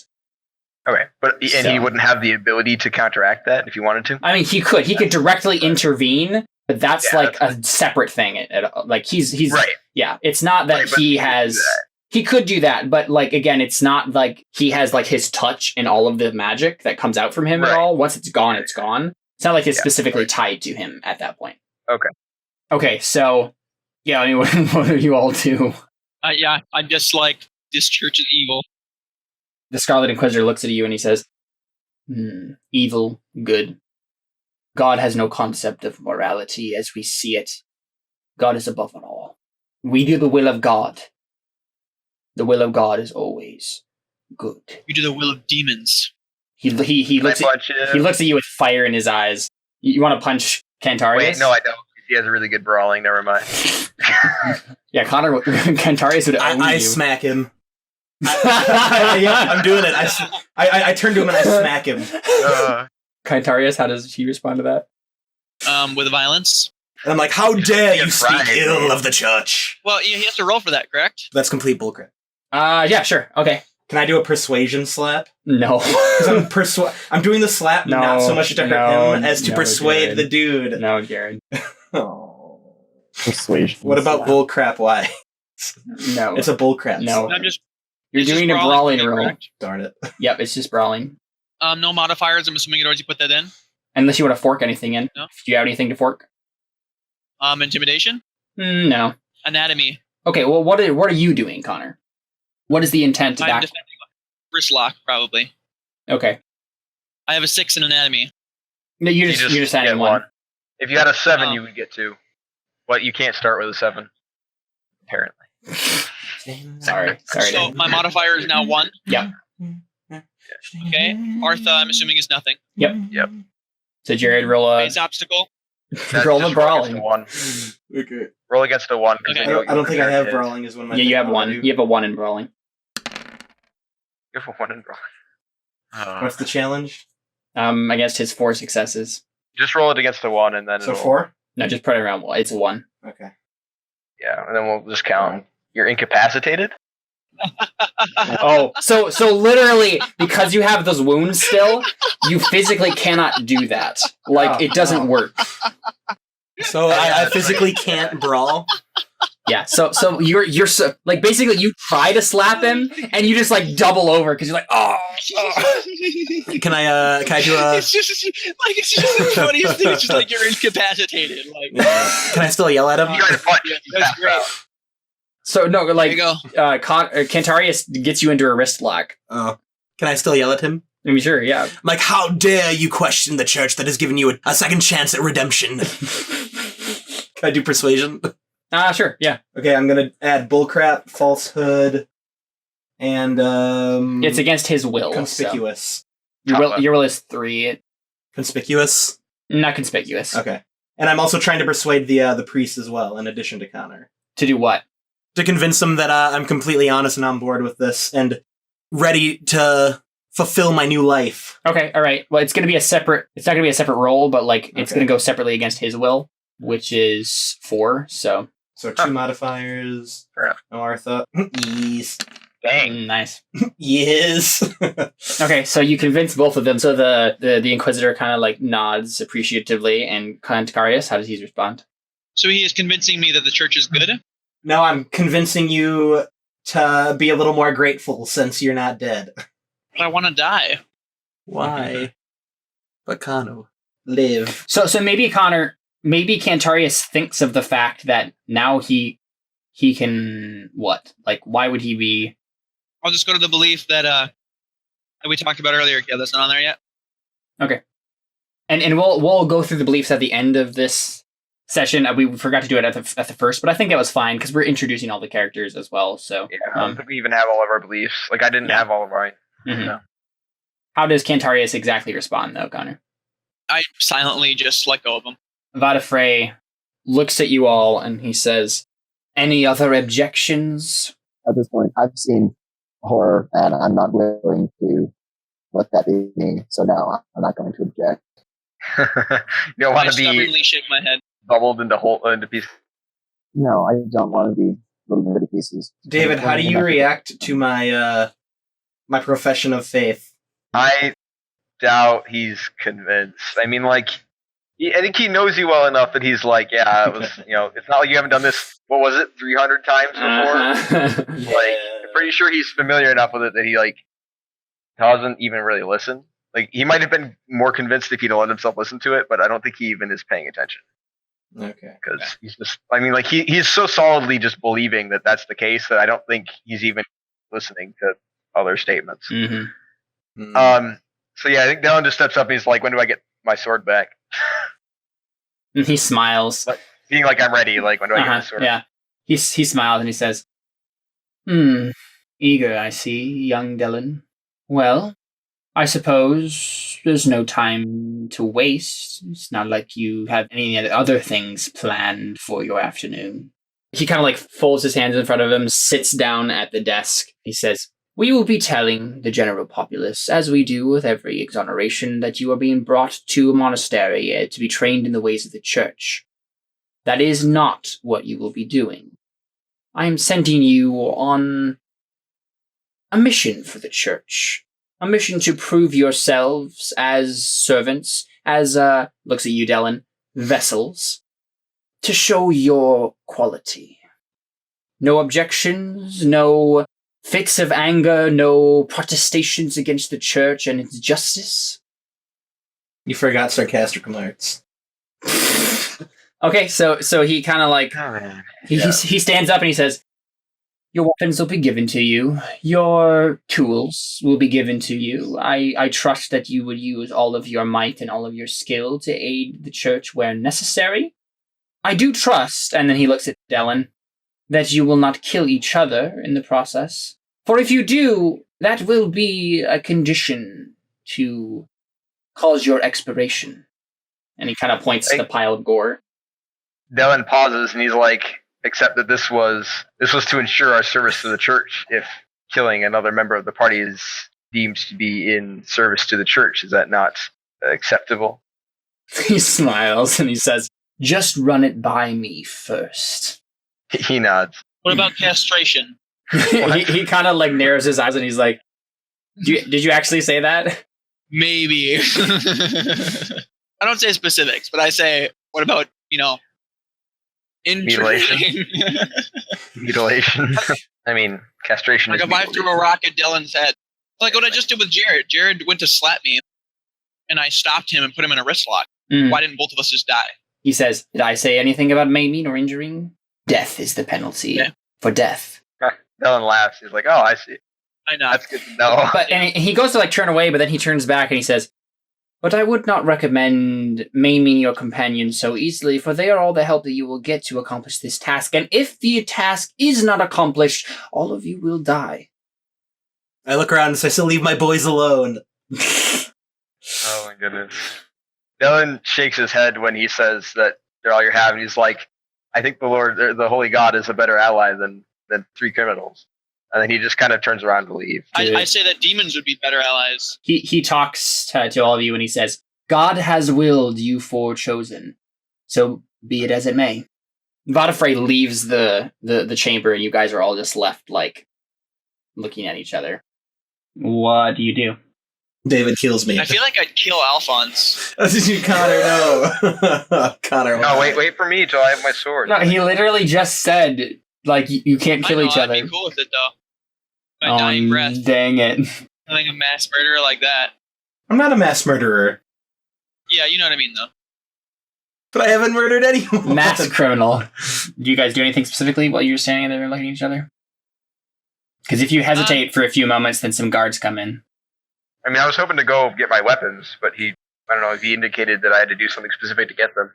Okay, so you guys stand around for just a little bit, and then guards come in, and then they kind of like lead you away to basically another room of the church, and all of your stuff that was taken from you, or not all of your stuff, but like some of your stuff is given back to you. So is Tiddlywinks there? No, Tiddlywinks is not there. I'm sorry. Josh, you just face palm. Who is tiddlywinks? You will find out. When I did it too. Yeah, Jared, nothing is given to you except for clothes. Oh, that's so sad. They just give you clothes and shoes. Okay. So At least they get kind enough to give me the shoes. Connor, they give Kentarius clothes, alchemy toolkit, mending toolkit, and yeah, that's it. Oh, hey, alchemy toolkit. Fun. Indeed. Very fun. Dylan, you are given your plate mail, your superior quality longsword, your warhorse, actually, your holy book, your shoes, and your traveling gear. Okay. So I don't get my clothes. you get your clothes, No. you don't get your finery. Well, I don't have clothes. I only have finery. Fine, that's fine. What did you have, Antonius? You get a run-of-the-mill knife, and your clothing, shoes, mending toolkit, writer's toolkit, lockpick toolkit, and yep, that's it. I don't get my angsty teen son. I mean, you still have your angsty teen son. He's just not there with you. They don't give Yeah. him back to you from your repossessed possession. Oh, okay. They don't pull him out of the bag. Yeah.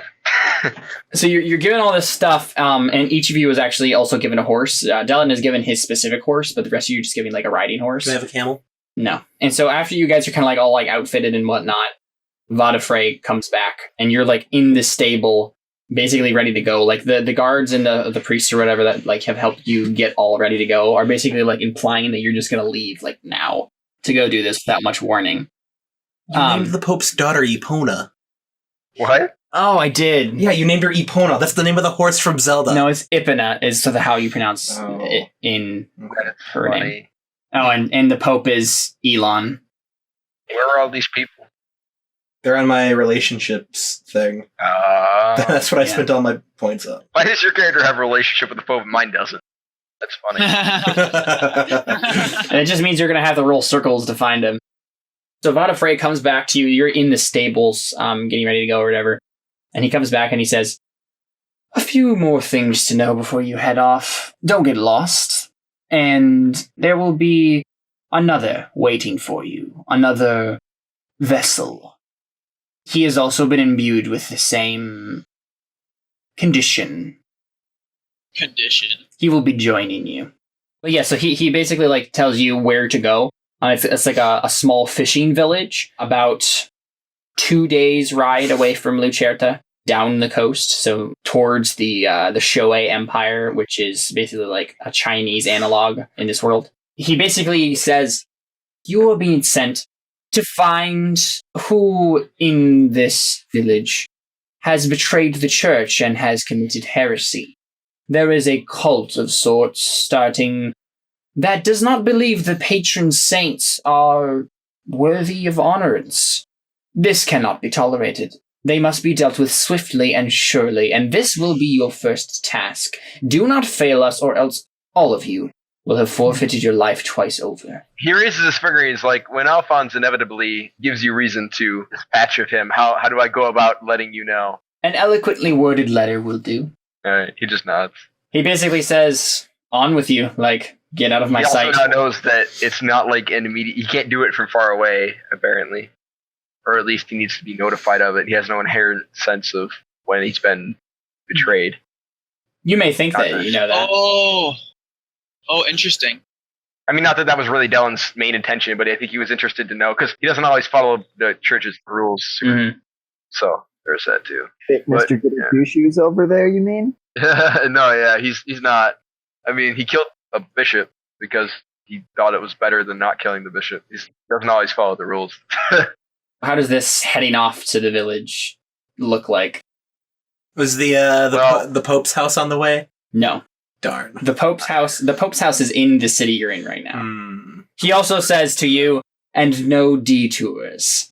But Diddlywinks. Oh, Diddlywinks, why?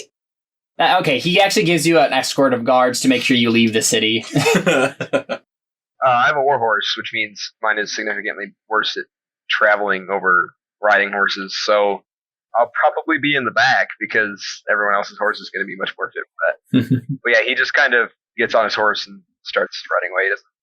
He's just trying to keep himself from getting himself killed by killing Alphonse. I'm going to snag Dylan before he gets on his horse. Okay, he stops. Stare him down, and I'm going to use Intimidate. And I'm going to tell him, don't you dare kill Alphonse before we've got this figured out. I don't Thanks, man. want to die. You want to make a roll? Sure. Okay.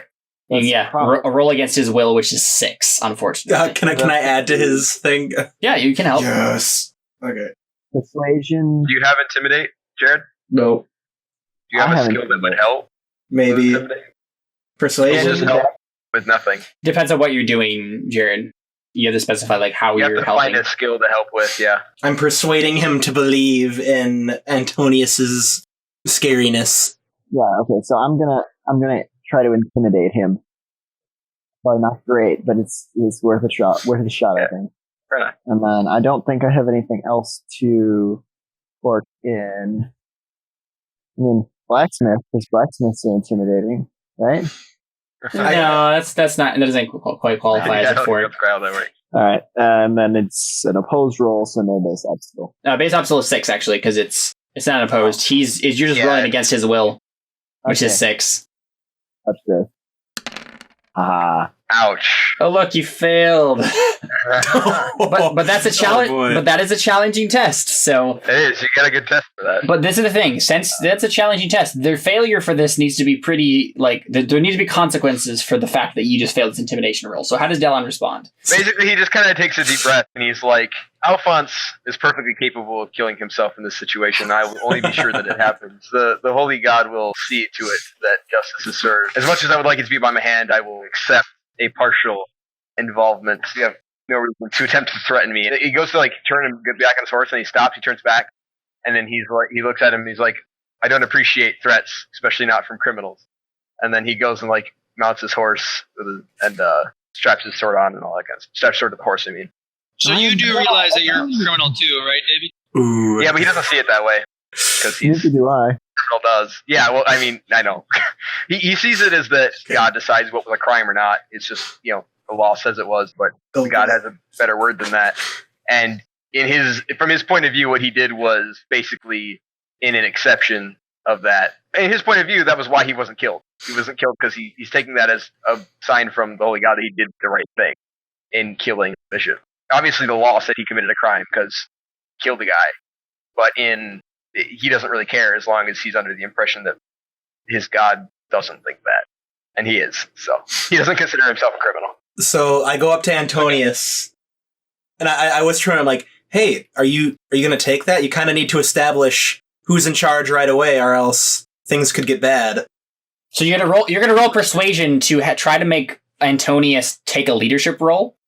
Against David. Okay, all right, that's The interesting. first thing you need to do is make an inconspicuous roll while I roll observation, which I don't have apparently. Jared, do you have any skills for being inconspicuous or quiet or anything? I have conspicuous. Yeah, that doesn't help. Jared, go ahead and roll an untrained inconspicuous. What did David get? I got 3. You got a 3? Okay. Both of ours will double because they're untrained, so we might as well not worry about it. Yeah, so don't worry about it. Okay, So no modifiers. you failed. So David notices. I totally hear you. But okay, so I need to roll the persuasion for Antonius still. Your intent is to persuade him to take a leadership role against David. Yes. Antonius, would you actually do that if he succeeded on this role? I'm not sure. You believe you're always right. That's true. So yes, if Jared backs me up, I'm totally going for this. Well, I mean, I didn't completely disagree with you either. I was basically like, yeah, I know I'm not going to kill him myself. I'm just going to get him killed via himself. So, like, he didn't directly disagree with you. Mm-hmm. But he did kind of challenge you in saying that, you know, I'm not going to take your threat. Are you going to accept that, Yes. Josh? Okay, cool. So go ahead and roll that against a free will. Okay. Do I still get -1 because I'm Yep. free? Oh. But remember, we have to make a health test to recover from that once you Okay. finish. So can I add anything to my persuasion?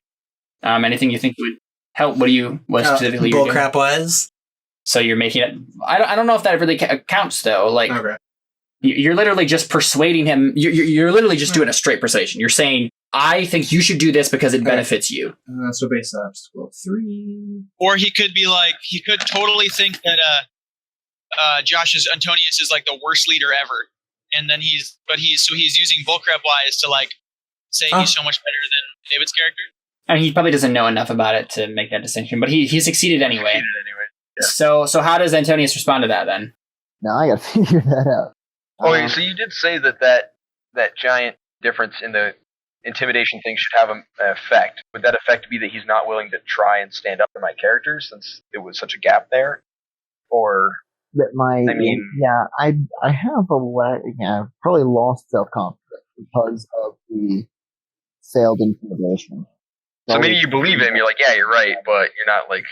Yeah, but You're not going to take any action right now. That's fine. That's cool to see the power dynamics already kind of in play here.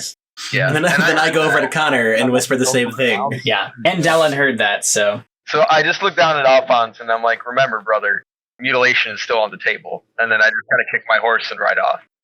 Okay, I think that might be a good place to kind of start wrapping things up. Do you want to, real quick, Alphonse, does he try to, like, seek healing or something like that before he leaves, or do you want to just make a straight health test? This is the thing, okay, so you could receive treatment, and that would give you a bonus to your health test. Okay. Or you could just do a health test and try to see. Would they not treat me before? No, they didn't. Oh, They didn't. I mean, like, and I think, obviously... It's only an ob 2. Okay. It's only an ob 2. What is your health? 4. I would probably just make the straight health test. Okay. Plus, I think Dylan's leaving right now, and their soldiers can get you, and I don't think he would let them What's bring the you to obstacle? a doctor. 2? Like, you'd have to go of your own accord, and that might make the... 2? Yeah, it's against 2. Nice. Ease. Sweet. All right, so go ahead and mark that routine health test then. Cool. All right, so that means the pain fades immediately. So basically, so you ride on and you make camp like when it reaches nightfall. So you're kind of like at like a distance from the city, and Jared rests that night and he recovers fine. So the bruises are still kind of there, but they don't really hurt, and it's fine. You recover quickly from that kind of stuff. Like, you're really drunk Yes. to celebrate.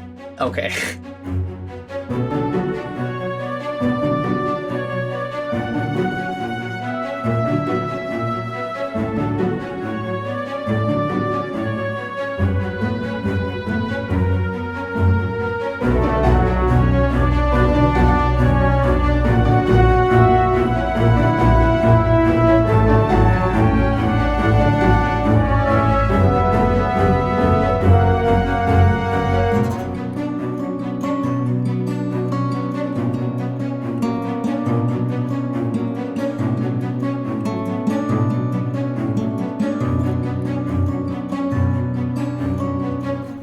We're almost done with today's episode. The last segment of the show today is the way we end every session of Crow Inquisitors, handing out Artha by referring to each character's beliefs, instincts, and traits. I'll explain these concepts briefly now.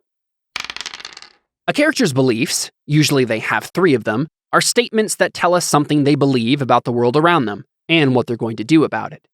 If we continue with our example character from earlier, a good belief for them would be, "My quest is of dire importance. I will convince my friend to join me in my task." This tells us something the character believes in strongly and what they want to accomplish to see it through. Beliefs exist to give the game master, me in this case, direction about what your character cares about in the game. If the player from our example had that belief, it would be my job to put obstacles in the way to keep them from reaching it.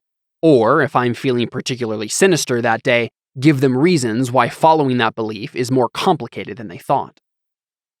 During a session, we'll play out the drama of characters attempting to follow their beliefs, and me as the GM attempting to hinder and challenge them. If a character works towards accomplishing their belief, they are awarded a fate point at the end of the session. If a character completes their belief by accomplishing the task portion, they earn a persona point, and now can rewrite the second portion of their belief to accomplish something else related to that belief about the world.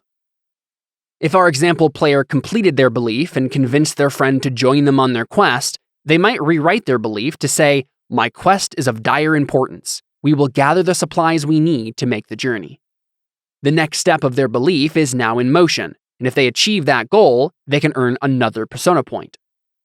Beliefs can always be rewritten from the ground up, and often change completely from session to session. Instincts are things your character does instinctually, or without thinking about it. Instincts can be positive, such as always carry a knife on me, allowing a character to always have a knife on them unless I, as the game master, make a special point of having a non-player character search their person for hidden weapons. They can also be negative, such as never let an insult go unchallenged. A character doesn't always have to play into their instinct, but if a character has an instinct that could get them into trouble, like the one I just mentioned, and they act on it in the game and make play more interesting, they are awarded a fate point at the end of the session. Instincts are usually written as always, never, or if-then statements. Like beliefs, you can rewrite instincts at any time. Traits come in all shapes and sizes, such as character traits, which are simply words that describe how your character looks or behaves, die traits, which provide bonus dice or increased obstacles to certain actions or situations, and call-on traits, which can be used to reroll all failed dice on one test a session with a certain skill or stat. When a trait gets a character into trouble or complicates the story, they are awarded a fate point. Unlike beliefs and instincts, traits are permanent fixtures of a character, and can only be changed through powerful magic or through a trait vote. We'll talk about them at the end of the season. There are other ways that you can be awarded fate and persona points, and we still haven't talked about the third type of Artha, deeds points, but those can all wait for another time. For now, let's go to our breakdown of the character's beliefs, instincts, and traits, and see what they got. And let's go ahead and start with you, David. I don't have all of my beliefs, but yeah, I don't have to. And that's fine. You can fill in one right now if you wanted to. If you wanted to get a fate point for something that happened in this session, that's totally fine. Co's beliefs are, the first one is the gods have minds above ours and are to be trusted above all others. I guess that should be the change now because it's only one. And then I will seek their divine purpose in this situation. So that was just kind of a vague, I actually have to have a belief for being in a okay order. Yeah, and that's fine. Even though that was vague, I'm pretty sure you still got a fate for that because you were trying to seek their divine purpose in this situation. So, says my second one is Alphonse will pay for what he did to our sister, even if I have to kill him myself. And you absolutely got fate for that one because you tried to stab him. And then I have the last one. I have been entrusted with a holy task, and I'll keep the ruffians assigned to it in line, which was based off of what just happened. Of trying to assert myself. Yeah, go ahead and take fate for that. And then instincts never go unarmed under any circumstance. That didn't even get you into trouble, so. If I am to kill a man, I will do it honorably whenever possible, which I didn't have to kill anybody. Never leave a word against the gods unchallenged. I don't think that got me in trouble. I did it, but I don't think it got me in trouble. Character traits, disciplined. I don't have that. That's really actually not very accurate. But, oh well. And then... That's fine. Like, that can be a trait that we vote off at the end of the scenario, so... Faithful, it's obviously not going to be voted off. Mark of privilege, didn't cause any problems. Concert didn't cause any problems. Fearless didn't cause any problems. Yeah, so just 3 fate for your beliefs then. Boss. Alphonse? Yes. Let's go ahead and look at your stuff. Did you want to fill in that last, or that first belief there? I'm just as good as Dylan and I'll prove it by, what were you going to prove it by? Defaming him. Defaming him, okay. Nice. And I believe I tried to do that multiple times. No, that's fine. I want to end the papacy, and I'll start by scamming the church. And I believe I adequately did that by scamming the dude we were talking to. Fair enough. Nice. I want to restore my reputation by rekindling old relationships. When I was on stage giving the whole spiel about how I've changed. Yep, I definitely saw that. Definitely. Take a fate for that. Okay. Always entertain myself. I definitely did that. That was basically the entire thing. Okay, but did it get you into trouble? Guys? It got me beaten up, Did it get him into remember? trouble? What was the... Oh, that's true. Myself. That's true. He got beat up in the jail. Okay, sure. Yep, take fate for that. Because you got light wounds from that the whole time, and that was a penalty. Yep, go ahead. Always have alcohol. You never had alcohol, so... All right. Always make the situation worse. I mean, take fate for that. I don't think there's going to be a session where you will not take fate for that instinct. Yeah, probably not. That's a good instinct. I wish I had that character. He's so fun to play. I just get to make snippy comments all the time. So, Rabble Rouser. Yeah, take fate for that. That got you into trouble. So yeah, take Rabble Rouser for that, because I mean, you specifically tried to get the crowd riled up. Mm-hmm. Okay, did that get him into trouble, though? It did at the beginning. Someone threw a tomato at me. Yeah, but that doesn't... Yeah, no fate for that. No. Drunk? No, you didn't play to that at all, because you didn't have alcohol. Mark of privilege? No, I didn't get you into trouble. Unlucky? Oh, I should have used that when David was about to kill me. Then you would have died. Yeah. Probably. But it's not lucky, dude. But no, I would have gotten a persona point for it, so I could just use that. Yeah, he has a cool trait, and we won't go into it because it's a cool trait. I'm gonna look it up. Yeah, look it up. It's cool. It's fine. When was he unlucky? All the time. He got Like, pretty lucky in this session. He didn't get beheaded. He didn't get killed by me. In fact, that was super lucky. That was a clutch moment. yeah, okay, yeah, to be honest, no. Yeah, that makes sense. No fate for that. Tall tale teller, did that get you into trouble? I mean, it got me beaten up, tomatoes thrown at me, Connor caught my I don't think wrist. you told any stories this time, did you? Are lies stories? No. Okay. Oh, that's the thing. I forgot about that trait.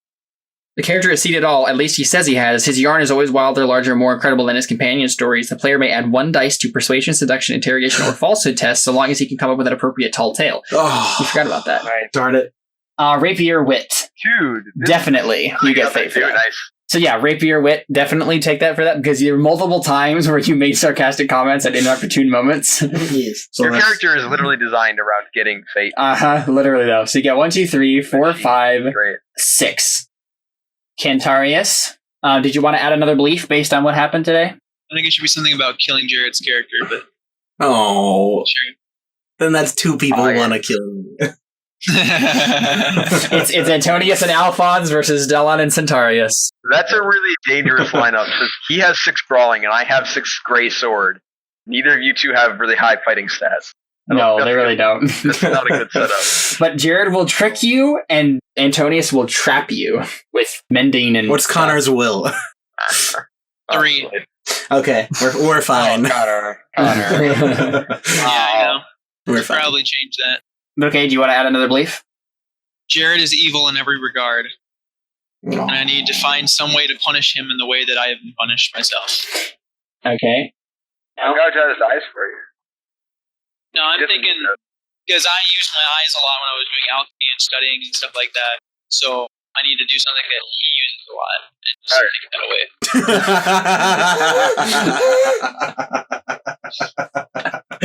So yeah, let's go ahead and go through these then. I was spared for a reason, and I will administer my own justice. I didn't really administer any justice. Yeah, you didn't. The staff is the key to figuring out what happened to my son. If I break it, maybe the bondages of my son's soul can be broken as well. You did not even have your staff. By the way, your staff was given back to you, so Oh, right, okay. at the end of the thing. Alphonse is evil in every regard, and I will find a way to punish him like I have been punished. Go ahead and take fruit for that. I mean, Oh, you tried, at least. yeah. If there is a confrontation, I take the lead. I don't think you really did. I think you were in the background most of the time. Ooh. Yeah, I'm going to play all of you against each I mean, other. there wasn't much of a confrontation. They just kind of Yeah. grabbed us and You can't really play all of us against each other. We already all want to kill each other. Mm-hmm. Yeah. Always inventing I didn't something. really- I don't know well, if I it was couldn't a blind invent guy yet. anything Yeah. during that. Never harm And a then child. Harm a child. I did not harm a single child. Yeah, but that didn't get you into trouble, so. Rabble rouser, you didn't really do that. Intimidating didn't get you into trouble, though you tried to play it up, I think. Gifted, not really. Blind. Did blind actually get you into trouble at all? No. No. And then dreadful, again, not really. Cantarius was kind of in the background this time, so. Yeah. Okay, Antonius. So I believe I am innocent, therefore I will. Maybe I want vengeance on that noble. See, that would unfortunately be the kind of belief that you would have to have later, because there's no way to fulfill it right now. Yeah, or maybe I just hate noble society in general. Okay, that could be definitely a belief. And you could say, I want to get revenge against the nobility, therefore I will kill the first noble I see, or, something, Especially when we get into the town, there can definitely be a nobleman or something that you can target, What is a good way to fulfill the belief that I despise oppressive nobility? I will something to the first noble I see. I mean, you could just say, I will hurt the first noble I see. That's vague enough that you don't have to do something specific, but you could also earn a persona by it pretty easily. Okay. So what about belief 3? Do you have another idea for that, or do you want to just leave that empty for now? I honestly have no idea what I would put in here right now. All right, let's just go through these then. I want to get my life back, so I prove myself by completing this mission. You did work towards that, so you go ahead and take a fate for it. I despise the oppressive nobility, therefore I will hurt the first noble I see. You didn't do that, but something I just thought of right now. David and Jared are nobles. Oh, they are. Yeah. I mean, he did oppose David rather vehemently. This particular belief was just solidified for me. I don't know that Okay, it's necessarily that's fine. wrong as it is Got now. it. I was still under the impression that I would be set free and that everything would be right in the world until the guy in the red coat said otherwise. And now I am thoroughly of belief that the establishment, the nobility, anybody of any importance is an utter scumbag. And Do we still technically have our titles, David and I? Yes, Oh, because you were exonerated. okay. That's interesting. But the thing is, like, you're supposed to be like at a monastery right now, like working, like being disciplined in the ways of the church, and so like that's where everybody expects you to be. If I see something broken, I must fix it. Not really this time. Yeah, no. I always believe I am right. Definitely got you into trouble. I always have a knife on me. You did not have a knife on you, so broken in. Not particularly. Ambitious. No, not really. Cynical? I know you definitely played to it. I don't know if it got you into trouble, though. Not really, no. So Maid Man and hand-eye coordination, probably not. Oh, you also got unlucky, too. I forgot about that. Hey, we're twinsies.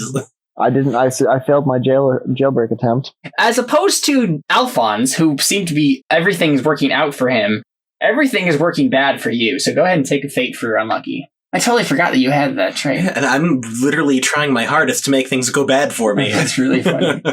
Okay, so that looks like a total of 3 fate points? Yes.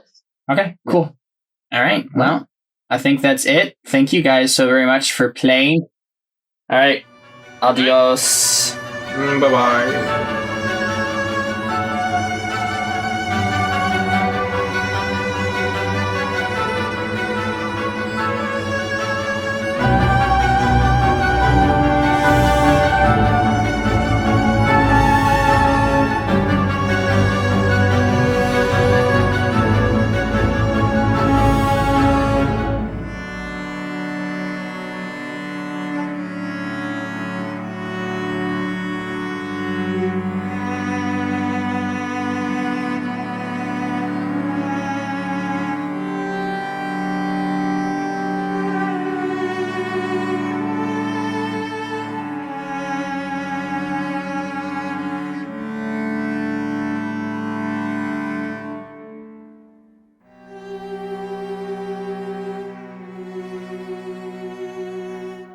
That was episode 1 of Crow Inquisitors.